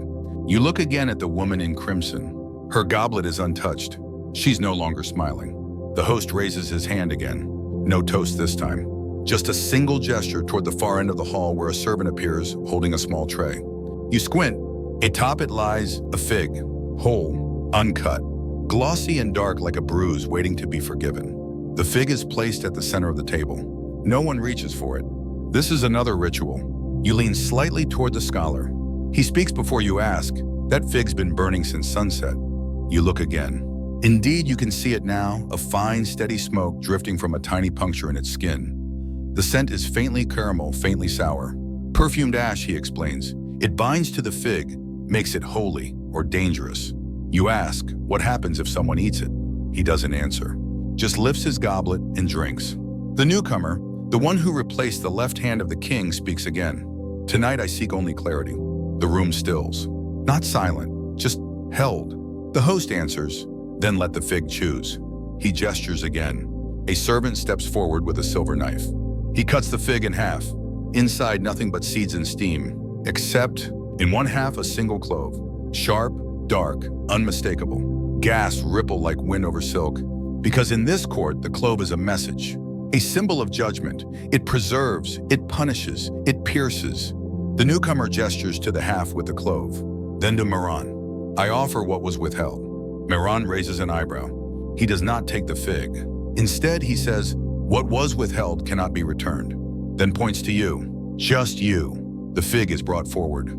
Your hands tremble slightly, not from fear, from knowing that you've been chosen again.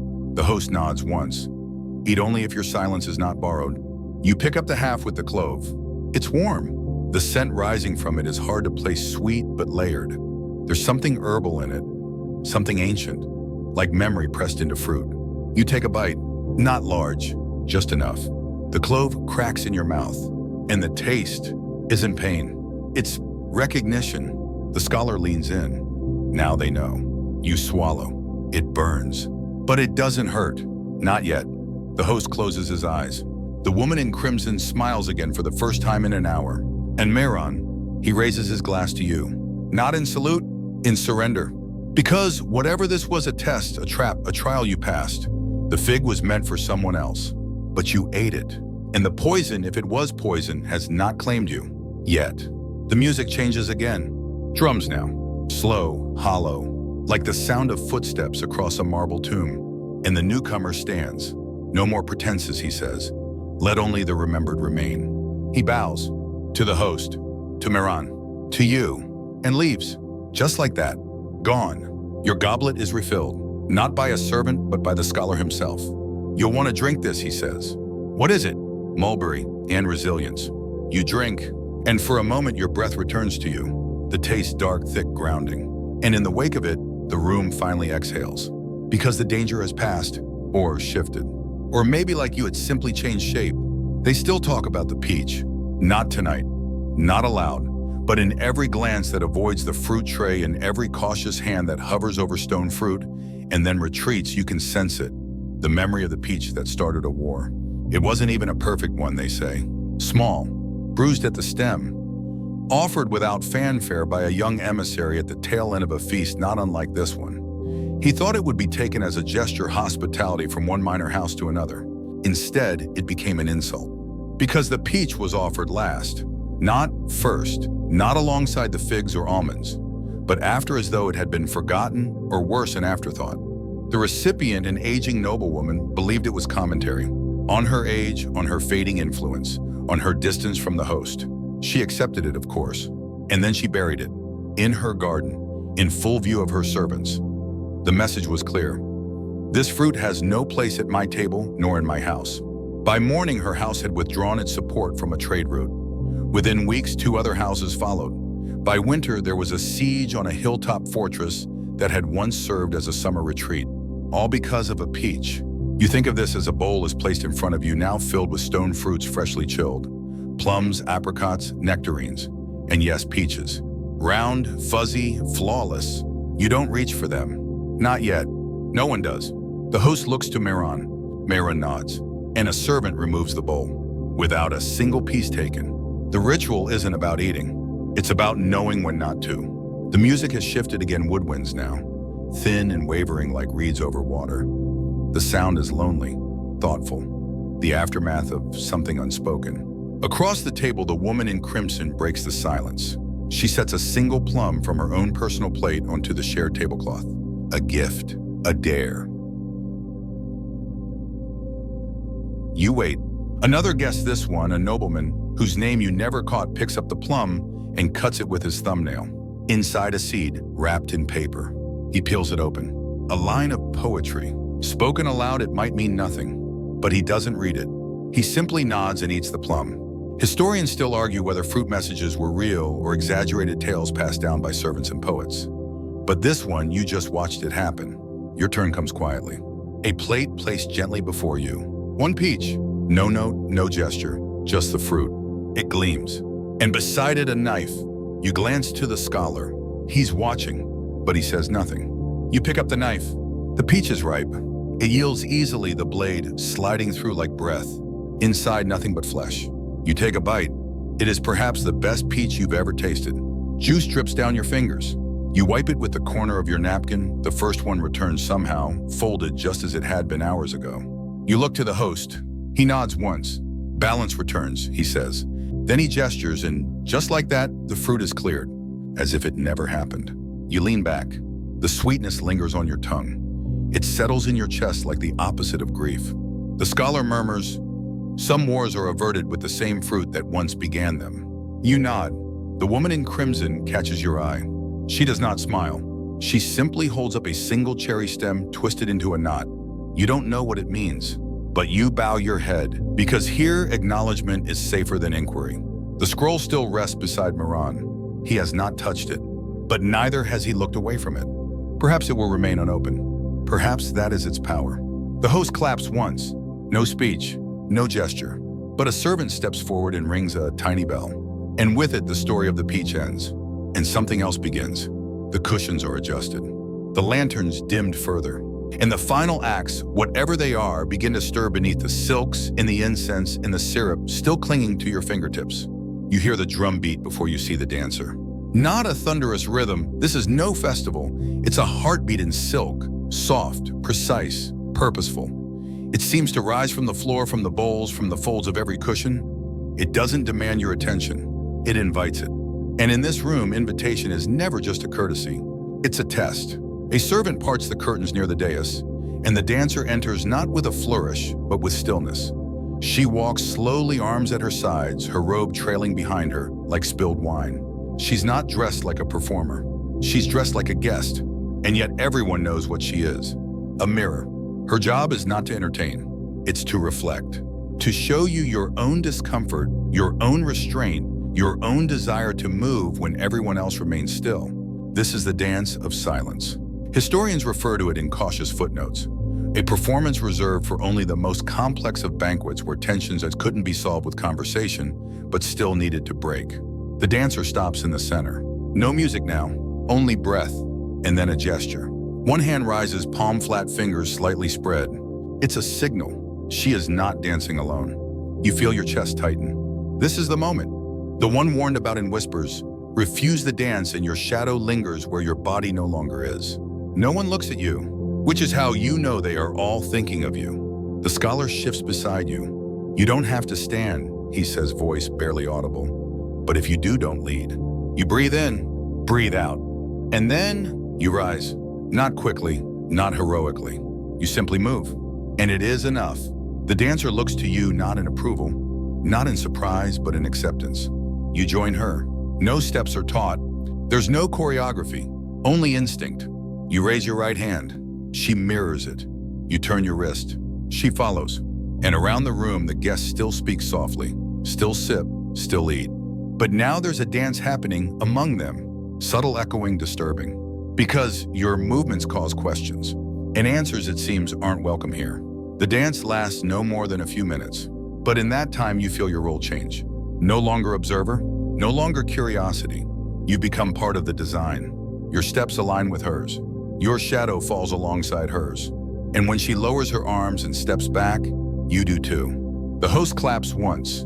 The applause is not for you, but also for you. You sit. Your cushion feels different now, warmer, firmer, claimed. The woman in crimson lifts her goblet and tilts it slightly, barely a sip. A nod without nodding. Miran breathes in and out once. That's all. And the scholar whispers, now they know your balance. You nod, but your heart is still dancing. And then a second dancer appears. This one is male, barefoot. Younger, and he does not enter in silence. He leaps, and the room jolts. This is the dance of confrontation. He moves with sharp angles, jagged grace, like a poem that wants to be a sword. And for a moment, everyone watches. Because this is not about elegance. This is about naming what's been denied. His hands slice the air. He points at no one. But his movements accuse everyone. The host does not stop him, which is how you know this was planned, or at least allowed. And then the dancer throws something to the floor. A ribbon, crimson, long, unrolling itself like a river of past blood. It lands near your feet, not quite touching, not quite safe. You don't move. The host finally speaks. Let no guest dance who is unwilling to stay. The dancer freezes, breathes, bows, and leaves. No applause, no commentary. Only the ribbon remains. The scholar leans over. Step on it and you're declaring defiance. You stare at it, thin, wrinkled, somehow loud. You push it aside gently with your napkin, neutral. He shrugs. Perhaps, or perhaps that's how alliances begin. You exhale. The room rebalances. Another guest begins to hum softly. Someone passes dried cherries on a golden plate. The show, as they say, must go on. And now you are part of it, not an audience member. A scene, a line of dialogue someone else will quote tomorrow behind a curtain over a spoonful of honey. You've danced, you've stayed, and you've walked the edge of a ribbon without letting it claim your feet. The guest who wasn't on the list has arrived. No drum roll, no announcement, no subtle tilt of the host's hand. Just the slow, unbothered opening of the main door. And there he is, tall, tired, dressed in dust and confidence as if he'd walked straight from a long road into a room full of silken secrets and didn't mind. You hear the whisper before you see the reaction. He wasn't supposed to come. Not whispered by one person, whispered by the room. Because the only thing more dangerous than a forbidden guest is one who walks in like he belongs. No one stops him, no one greets him, but everyone adjusts. Tiny movements, cups placed more carefully, napkins refolded, servants stepping just a bit farther back. The equilibrium shivers. He doesn't bow to the host. He doesn't even make eye contact with Miran. He heads toward an empty cushion and sits, not at the edge, dead center, on a pillow with no embroidery, just plain linen. The kind given to messengers or those who once had power and let it go. He pours his own wine from a jug no one else is using. The host, to his credit, doesn't flinch. He raises his glass slowly as if the moment hasn't changed. But it has. You glance to the scholar. He whispers, that's the brother. You raise a brow. He nods toward Miran. Same father, different allegiances. You blink. Family at war over bread and borders, and now seated 3 cushions apart with sugared almonds between them. The woman in crimson does not react, at least not externally. But she slides one hand along the hem of her robe, finding something hidden in the stitching, a small object, smooth and deliberate. A ring, a token, you don't know. The newcomer speaks. His voice is like sandalwood burned too long, low, dry, resilient. I wasn't invited. No one answers. Not the host, not Miran, not even the servants. He continues. But the roads have grown narrow and the rivers don't remember where they're supposed to go. So here I am. You take a slow sip. The wine now tastes like burnt apricot in the end of a long sentence. The host finally speaks. All travelers are welcome if they arrive before the final fig. A cryptic way of saying you're late, but not too late, not yet. The guest shrugs. Then bring me something sweet and I'll be gentle. A servant hesitates. Just for a breath. then disappears. Moments later, a tray arrives, honey cake, still warm, topped with rose petals, meant for someone important. The guest cuts it in half with his spoon and offers the other half to Miran. The room holds its breath. Miran does not take it. Instead, he turns to you and says, "Would you accept what wasn't yours to begin with?" Your heart stutters. Because this is not about cake. You glance at the host. He's looking at the ceiling now, as if the stars might give him a better ending than this one. You nod, you reach out, take the offered half, bite, and nothing explodes. But everything shifts. The newcomer leans back. Good, now we're real again. The music resumes. Too soon, too loud. You barely notice.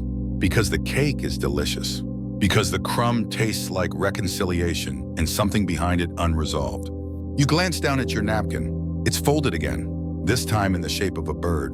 Who folded it? You don't know, but the message is clear. You have been sent into flight. You're no longer grounded in this story. Now you carry it. A witness, a hinge, and now every guest knows it. You watch the two brothers not speak to each other. You see the woman in crimson hide her token again. You see the host lift a goblet with a smile that says, "I planned none of this, but I'll pretend I did." And you, caught between sugar and silence, between arrival and legacy, you begin to understand why Persian banquets never truly end. Because with every unexpected guest, every broken rule, every dish that arrives too early or too late, the story begins again. Veils shift like sighs in the warm candlelight. They move not with haste, but with timing, an elegance born not from drama, but from absolute awareness. The women across the room, some seated, some standing, glide through conversation with an artistry men in this hall pretend not to notice. But you notice. Of course you do. Because when a woman lifts her veil in this space, it's not modesty she reveals. It's strategy. The woman in crimson now has her veil draped behind one shoulder. Deliberate, open but only to those behind her. Her profile is visible, her intention less so. Another woman younger keeps her veil fully drawn, eyes visible but lips hidden. Her hands move quickly, almost nervously across her goblet. You realize she's mimicking the rhythm of the music with her fingertips. A secret code, a habit, a prayer. You don't know, and here not knowing is safer. In ancient Persian banquets, women held more than social standing. They held the tempo. Where men made speeches, women cast glances. Where men toasted, women tilted their heads. Where men traded land with contracts, women traded promises with silks and glances over fruit trays. Historians still debate the actual power women held at court. Some accounts describe them as influential matchmakers, political mediators, even spies. Others call them ornamental, excluded from true governance. But everyone agrees on one thing: they watched everything. You glance again at the woman in crimson. She's speaking now, not loudly, not toward the host, not toward Miran, toward you. "Have you counted the veils yet?" she asks. You blink. She continues without waiting. "There are always 5. You turn your head, subtly scanning the room. She's right. 5 veiled women, 5 positions of visibility, each one placed differently. One fully veiled observation. One with just the eyes shown intelligence. One with the veil below the mouth invitation. One with the veil thrown over a shoulder negotiation. One with no veil at all decision. You look again. The last one, no veil, sits near the host. Close, silent. She hasn't spoken all night, but everyone listens to her not speaking. The woman in crimson smiles faintly. Not all masks cover the face. You nod and realize she's not just sharing a secret. She's testing your memory and your discretion. "Are you one of them?" you ask quietly. "I've been all 5, she says. "Tonight I choose 4. You ask, "Why not 5? She looks away. "Because decisions have already been made." Behind you, a door opens softly. One of the veiled women stands and walks out. No escort, no announcement. A servant immediately removes her cushion, not with ceremony, with finality. The woman in crimson glances at the exit, and sometimes one veil must leave so another can see. The music softens. The host is engaged in quiet talk with Miran. Now their voice is too low to carry. But you catch glimpses, hands gesturing like dancers, brows lifting small, dangerous smiles, exchanged like antique coins. Then the woman in crimson passes you something beneath the table. A ribbon, not red, silver. You hesitate. In some courts, red meant defiance. Black meant mourning. Green meant protection. But silver meant oaths. You palm it without unfolding. She leans in, her voice suddenly low urgent. When they ask, she says, "You didn't see the sixth." You freeze. "There are only 5, you say." Her eyes meet yours, unblinking. "Exactly." And then she stands, graceful, a ghost in velvet. She walks to the host. They exchange no words, but he nods, and she vanishes behind a curtain swallowed by scent and silk. The scholar leans close, his tone now sharp with curiosity. "What did she give you?" You don't answer. Because you're realizing some things at this banquet are not meant for a translation. They're meant to be carried. The silver ribbon feels weightless in your hand, but it weighs more than anything you've eaten. Because if the 6th veil isn't seen, then someone hid it, or became it. And either way, you're now its keeper. The philosopher sits at the far end of the hall, hunched slightly as if the air itself has grown too heavy for upright thought. He hasn't touched his plate. His goblet is full, his cushion too flat, possibly on purpose, possibly the result of someone not wanting him comfortable. You wouldn't have noticed him if he didn't insist on being so uninterested.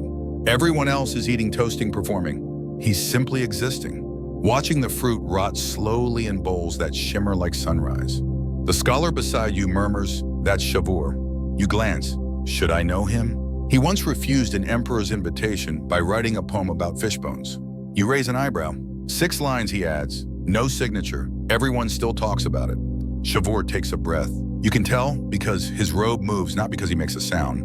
He hasn't spoken all night, but somehow everyone knows what he's thinking. Or at least they think they know. There's a legend, one not found in history books, but whispered between scholars who drink too late, that Cavour is the one man in the empire who cannot be bribed, flattered, or threatened. Naturally, he's invited to every banquet, just to watch, just to remind everyone what resistance looks like. The host glances toward him now and then, not with irritation, but with respectful exasperation. The kind you reserve for people who refuse to play and yet always make the game better. Miran, meanwhile, is ignoring him entirely, which might be the sincerest compliment in this room. And then Cavour speaks. One word, soft, measured, somehow louder than a toast. Now, no one replies, no one moves, but everyone listens, because now could mean anything. And in this room, everything is ready to mean something. He unfolds a piece of paper from within his sleeve. Not parchment, cotton paper, rare, hand-pressed. He places it on the table. No one reaches for it. He waits, then folds it again, places it back, sips his wine, and frowns. The room tenses. The host rises. "Was it not to your liking?" he asks. Cavour sets the goblet down. "I prefer tea," he replies, "but this is fine for forgetting." You hear the pause behind those words. Not for forgetting, but for being forgotten. The woman with no veil finally speaks her first words of the night. "Then tell us something worth remembering." The philosopher closes his eyes, tilts his head, as if tasting the ceiling, then says, "I once watched a peach rot in a king's study. No one removed it. Every day it grew softer. Flies came, and still the king let it sit. When asked why, he said, 'Because someday I'll want to remember that I let it die.'" No one breathes. No one claps. The philosopher smiles. Now he says again, "You may proceed." The host bows, not deeply, but enough to suggest he needed that story. The woman in crimson is gone.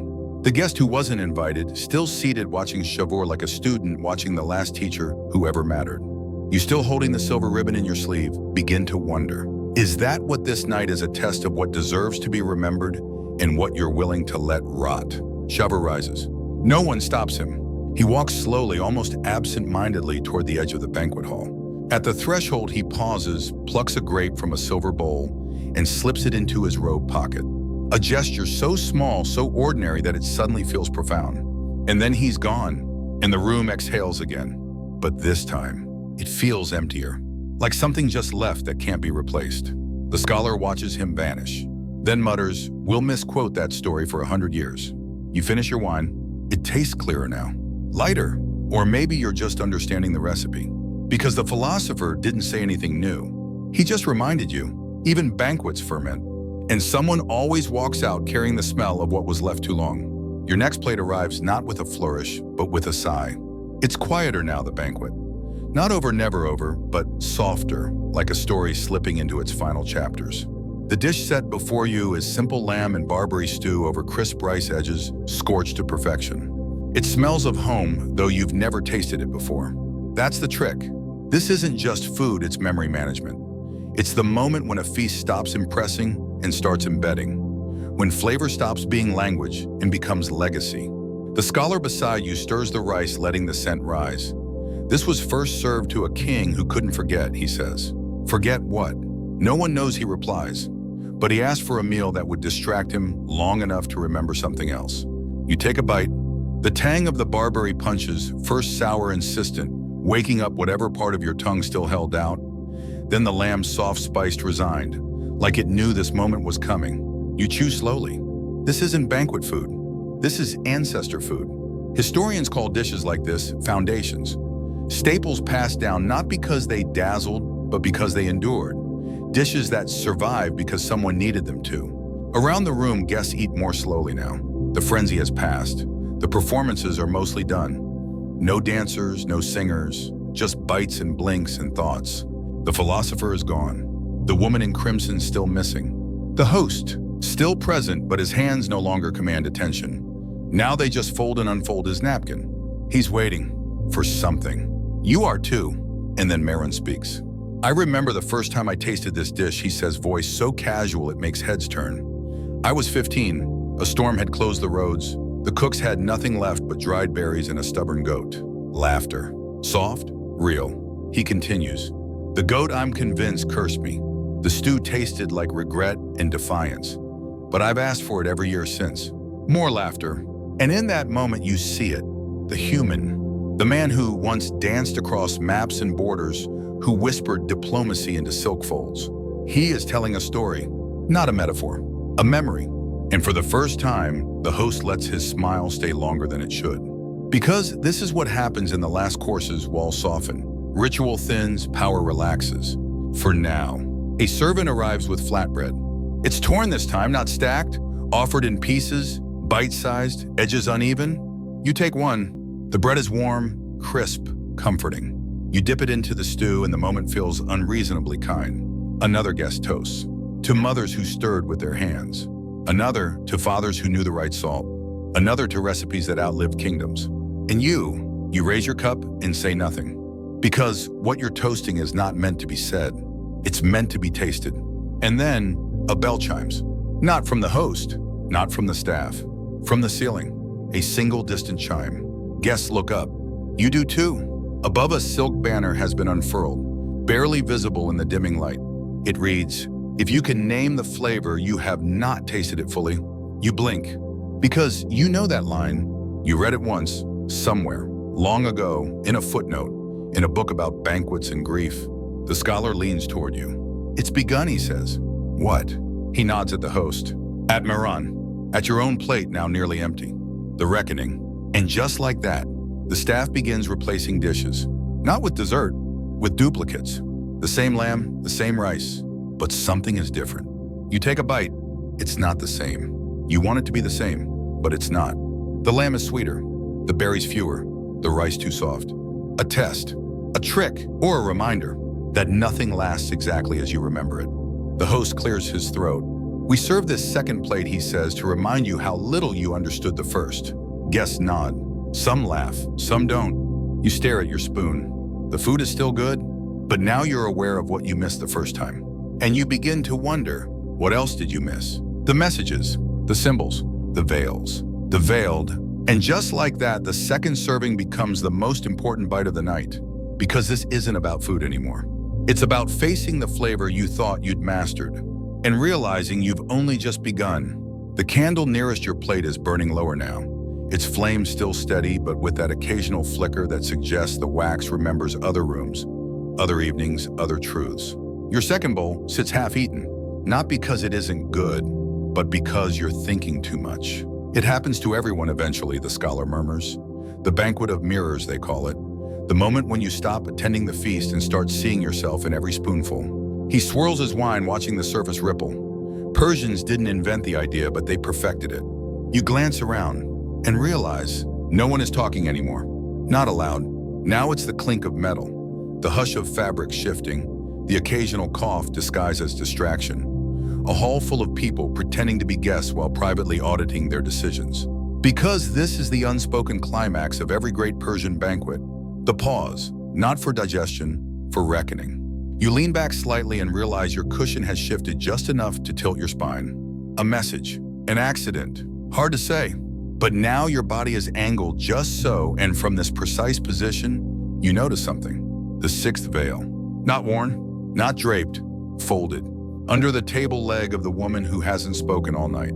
The one with no veil. It's there, barely visible. Deep crimson with silver thread. You stare. The scholar follows your gaze. Then says low and slow, not all decisions are made out loud. Suddenly a servant kneels beside you. Not the one who brought wine, or rice, or tea. A new one. He places a tray on the floor between you and the table. There's only one item on it. A small box, wood, no lock, just a slide top, and a seal etched with two things. A grape, a footprint. You freeze. Because hours ago, a grape vanished into a philosopher's robe. And hours before that, a ribbon landed near your feet. This box knows you, and is here now. You glance at the host. He's watching but barely, as if from far away. Meron, watching but from too closely, as if he already knows what's inside. You open it, inside a stone, round, smooth, black, and a card, written in the tiniest script. When the food is no longer enough, the truth must be swallowed whole. You look back at the scholar. He raises his hands innocently. Not mine. I prefer puzzles with fewer stomach implications. A second servant arrives, places a napkin beside the box. No explanation. You touch the stone. It's cold. It smells faintly of mint and metal. You consider your options. Eat it, pocket it, ignore it. But this is no choose-your-own adventure. This is Persian etiquette. And Persian etiquette is clear. If you are offered something unchewable, you are being asked a question. Not aloud, but ancient. So you place the stone gently in the napkin, fold it, set it aside. You've answered, and your answer is this. I recognize the test, but I refuse the trap. The host smiles faintly. Meron exhales, and a musician in the corner strikes the softest note, a centaur vibrating like the first breeze after a long dry season. The feast resumes, but something's shifted. There's a third wave of food now. Desserts. Not just any desserts, coated ones. Candied almonds for those who stayed honest. Pistachio baklava for those who betrayed but repented. Saffron ice for the ones who held secrets without spilling. Date cakes for the fools who didn't realize they were in danger. You're served too. Baklava and saffron ice. You stare. Someone sees you staring. Whispers.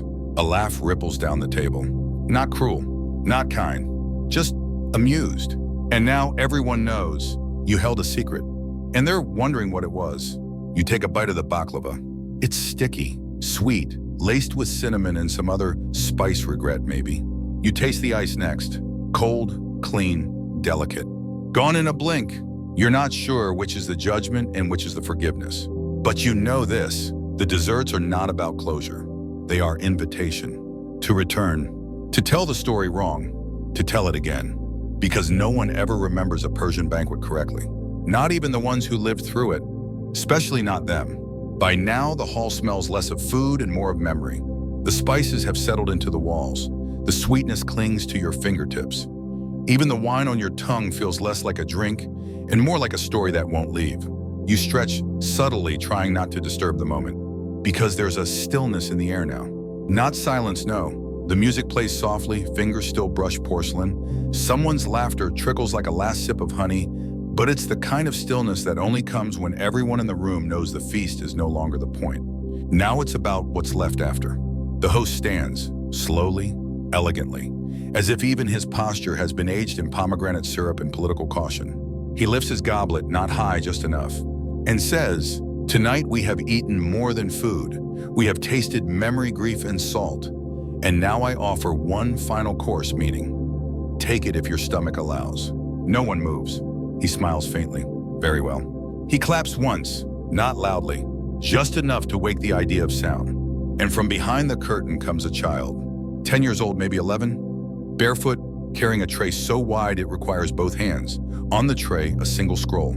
The child places it at the center of the table. Not before the host, not before Meron, but right between them, and steps back into shadow. The scroll remains unopened, but the room leans toward it like plants drawn toward light. No one touches it. No one reads it. Because everyone knows the scroll isn't meant to be opened tonight. It's meant to be witnessed. The host looks at you. Really looks. You've seen enough, he says gently. Have I, you reply? More than most, he says, and less than you'll remember. You nod, because that's how memory works. The scroll of food, the woman in crimson, the man who wasn't invited, the philosopher, the napkins folded like birds, each a stitch in the tapestry. But not the whole thing. Never the whole thing. Because Persian banquets were never about the feast. They were about what happened when the eating stopped. The scholar sighs beside you. Some say that scroll contains a new map, he says. Of what? Not geography, of reputations. You raise a brow. Names, deeds, silences, all recorded in metaphor. Only a poet can read it, but everyone understands it. You ask, will it be opened? The scholar shrugs. If it is, it won't be read aloud, but we'll all taste it. Outside, a breeze finally returns. You hadn't noticed it was missing. A servant begins collecting the plates, not with haste, not with duty, but with care, as if each ceramic bowl is its own farewell. The woman with no veil rises, walks to the scroll, and bows, not to the host, not to the guests, to the scroll itself. She speaks, her voice a thread of jasmine. What has been eaten will pass. What has been said may echo. But what has been recorded will feed the future. She straightens, turns, and leaves. No one follows, because she took the final spoonful of the evening's meaning with her. And you're still seated, still holding the silver ribbon in your sleeve, still wondering if the stone you refused was the wrong choice or the only one. Mehran approaches. He's not smiling. He looks at you the way a mirror looks at its own reflection. Then he speaks. You know, there are some who believe banquets like this are rehearsals. For what you ask, for how we'll be remembered. He sets a small sachet beside you, fragrant, familiar. You open it slightly. Coriander, clove, something like ink. For the road, he says, and disappears into the folds of the feast. The lights dim further. The musicians slow. Guests begin to rise, bow, fold their napkins into animals they didn't know they knew how to make. And still the scroll remains untouched, because no one dares open it, not until they're certain they're ready to become part of it. Outside, the night has thickened like a velvet curtain pressing gently against the lattice windows of the banquet hall. The stars are out now, those ancient, indifferent witnesses watching from above as if to say, we've seen grander endings, but this one's not bad. You step away from the table at last, not with ceremony, but with the quiet instinct of someone who knows the last line has been spoken, even if the book hasn't closed yet. Your legs ache just enough to remind you that you've been sitting through more than a meal. A servant offers warm water in a brass bowl. You dip your fingers, letting the spices of the evening dissolve into something simpler. You notice the others doing the same, washing not just their hands, but their intentions. And now something peculiar happens. As each guest exits, they pass a brazier near the door, a low copper bowl filled with glowing coals and a pinch of fragrant herb. One by one, they pause and whisper something into the smoke. No one explains this part. You just know. You're meant to leave something behind. A thought, a regret, a version of yourself that doesn't need to follow you out. You step forward. The smoke curls towards you like a sleepy animal. You whisper, let what I forgot be kinder than what I remembered. And the smoke accepts. Outside the hall, lanterns float gently in hanging nets, glowing not to light the path, but to soften the goodbye. The scholar appears beside you now, holding a small parcel wrapped in fabric. For you, he says, a token. No meaning yet, but one will come. You unwrap it. A spoon. Not ornate, not ceremonial, just used. He sees your puzzled look. Banquets end, he shrugs. Hunger returns. You smile. You'll come again, he asks. You nod, even if I don't remember the way. He points to your ribbon. It'll remember for you. You slip the silver ribbon back into your sleeve. The scent of cardamom lingers on your collar. The sounds of the hall, now distant, fade into something like memory. And now walking into the night, you realize this was never a feast. This was a map, a mirror, a gentle warning. And perhaps most of all, a story designed not to impress, but to stay lodged between the teeth of time. Somewhere behind you, the scroll is still unopened. Somewhere ahead, the spoon waits to be used again. But here in this moment, you are not full. You are not hungry. You are aware.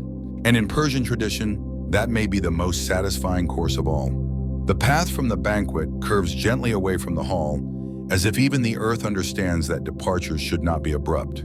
Gravel crunches beneath your sandals, soft, rhythmic, almost musical now, after all the silence. A soft wind tugs at the folds of your robe, lifting the scent of roasted cumin and citrus rind, still clinging faintly to your cuffs. You're not alone on the path.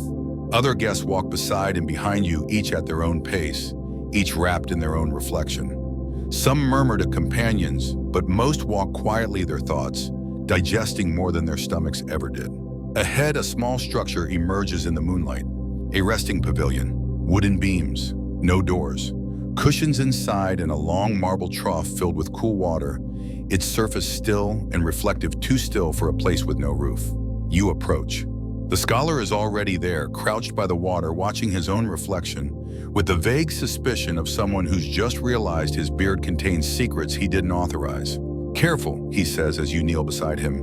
"This is no ordinary pool." You glance at him. Magic. He shakes his head. Memory. You peer in. At first, you see yourself tired, full, a little more deliberate in posture than when you arrived.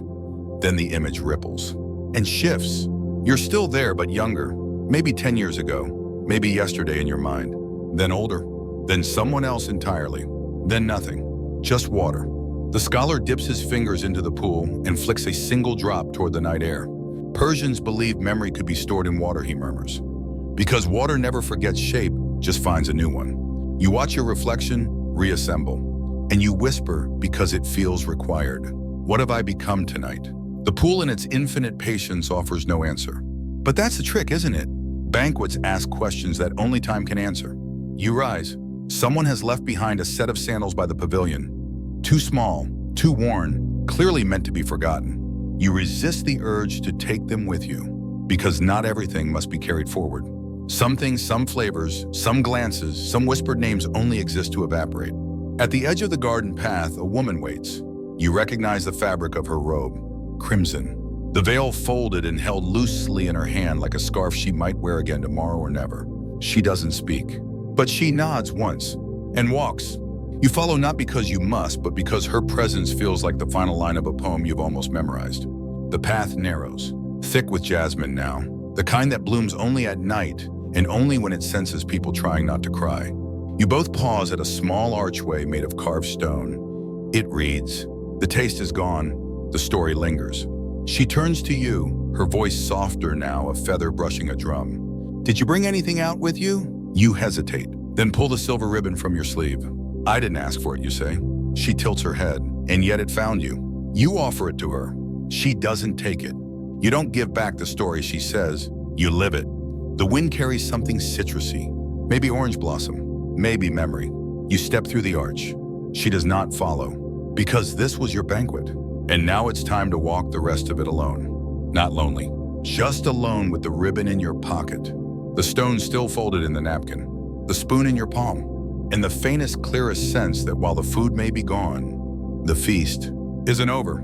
The garden path curves once more, narrowing between tall hedges, trimmed with impossible precision. Moonlight lays soft silver ribbons across the gravel, as if mimicking the one now tucked safely in your pocket. Somewhere in the distance, a night bird calls 3 notes spaced like a question you can't quite answer. You pass a fountain. It doesn't babble or splash.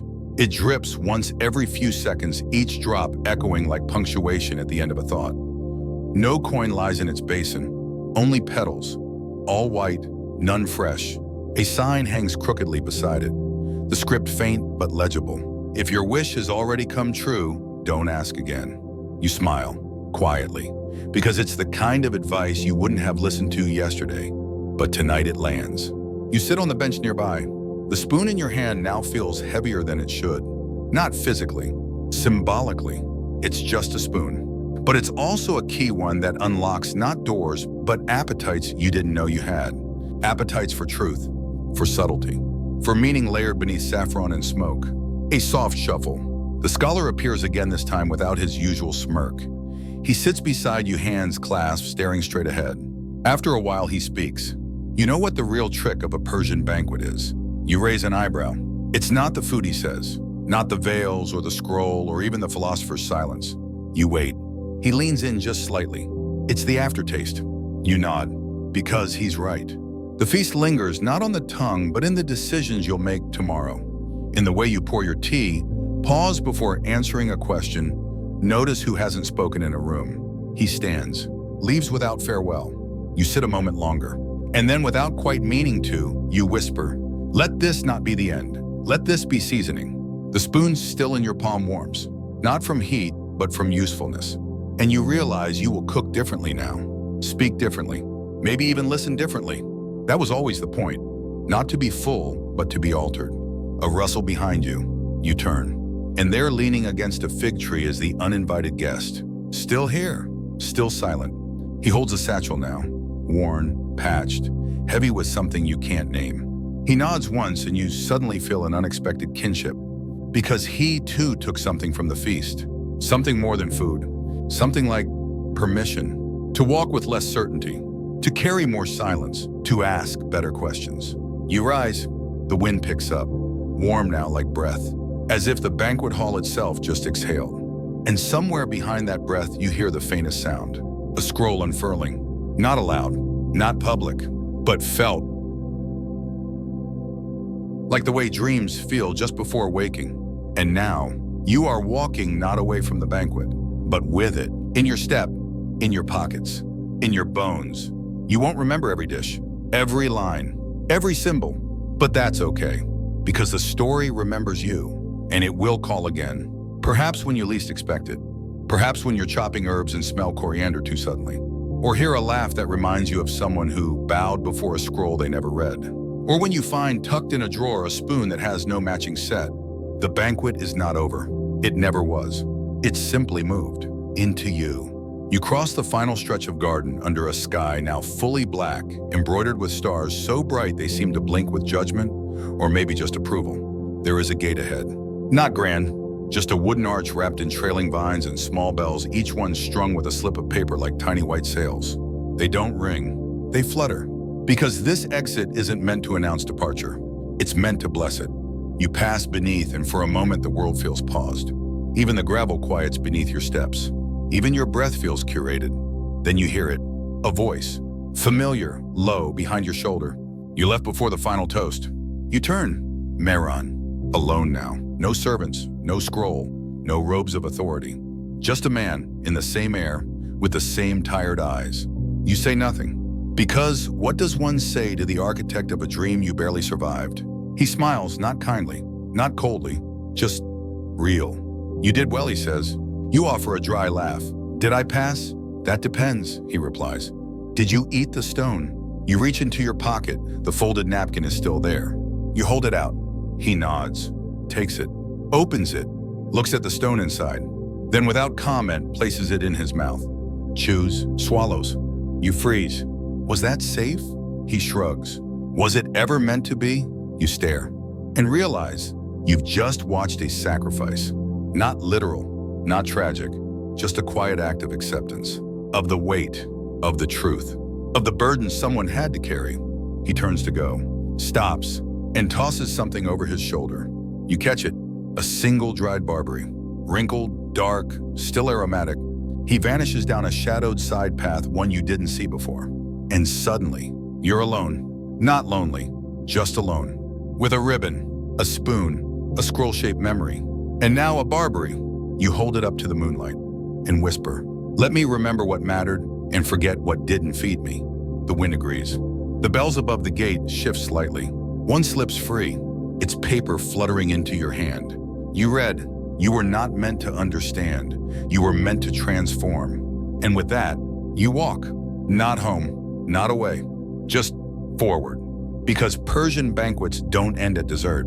They end when you carry their etiquette into places that never knew it existed. When you let memory season your silence. When you fold stories into your daily bread. When you stop needing meaning to come with a napkin and start letting it arrive as a joke or a scent or a spoon that's just too heavy for its size. That's how you know it worked. Not because you remember every dish, but because you leave the table with a different hunger. And that, my dear guest, was the final toast. You don't know how long you've been walking now. The garden has given way to open ground. The moon is higher, the air cooler. Crickets perform their soft symphony just beneath hearing, as if reminding you the world continues whether or not you notice. The objects in your pockets are quiet now, not gone, just resting. The spoon doesn't clink, the ribbon doesn't unfurl. The barberry no longer pulses with scent. They have served their purpose tools for the banquet, And now gentle relics of the self you were before you sat down. You reach a crossroads. No signs, just paths fanned out like a hand of cards. And somehow you understand. It doesn't matter what you take. You've already changed direction. The ground feels different beneath your feet now, not because it's softer, but because you are. In the distance, a lantern glows, faint, flickering. Maybe a house, maybe a dream. You don't head toward it. You don't head away. You pause and sit on the grass, alone, but not unaccompanied, because something lingers here. Not a person, not a voice, but a sense that your footsteps are being listened to, that your breath is part of a recipe someone wrote down in a language made entirely of spices and glances. You lie back. The stars overhead now feel less like lights and more like eyes that close only after you do. Your last thoughts are simple. Did I thank the scholar? Was the scroll ever open? Will I ever be invited again? And most pressing of all, was I a good guest? You close your eyes, and in the gentle hush between night and memory, you hear it, a whisper, not from outside but within. You were the story. And with that, your breathing slows, your limbs soften. The spoon slips from your hand into the grass and you don't mind. Because there will be other banquets, other veils, other truths tucked into saffron and silence. But tonight, you attended the one that mattered, and it will attend you in turn. So now as the stars settle deeper into the sky and your thoughts float gently just out of reach, take one last breath. Let it be slow. Let it taste faintly of rose water and cardamom. The banquet is behind you, but its warmth is still in your chest. You carry the stillness, the questions, the unspoken answers, not as burdens, but as seasoning for whatever comes next. Your fingers might twitch in sleep as if still folding napkins into swans. Your dreams may drift with the scent of grilled quince or the shimmer of silk veils in candlelight. And maybe, just maybe, you'll wake tomorrow with a craving you can't name, one that leads you to speak slower, listen closer, and notice who sits at your table. No need to remember every detail. Just know this: the story welcomed you. It shaped itself around you. And now it rests where it belongs, not in history books, but in your quiet, dreaming breath. Sleep well, guest of the long table. Your place will be kept. Your name will be whispered. And if ever the bells chime again in the folds of night, you'll know another invitation has arrived.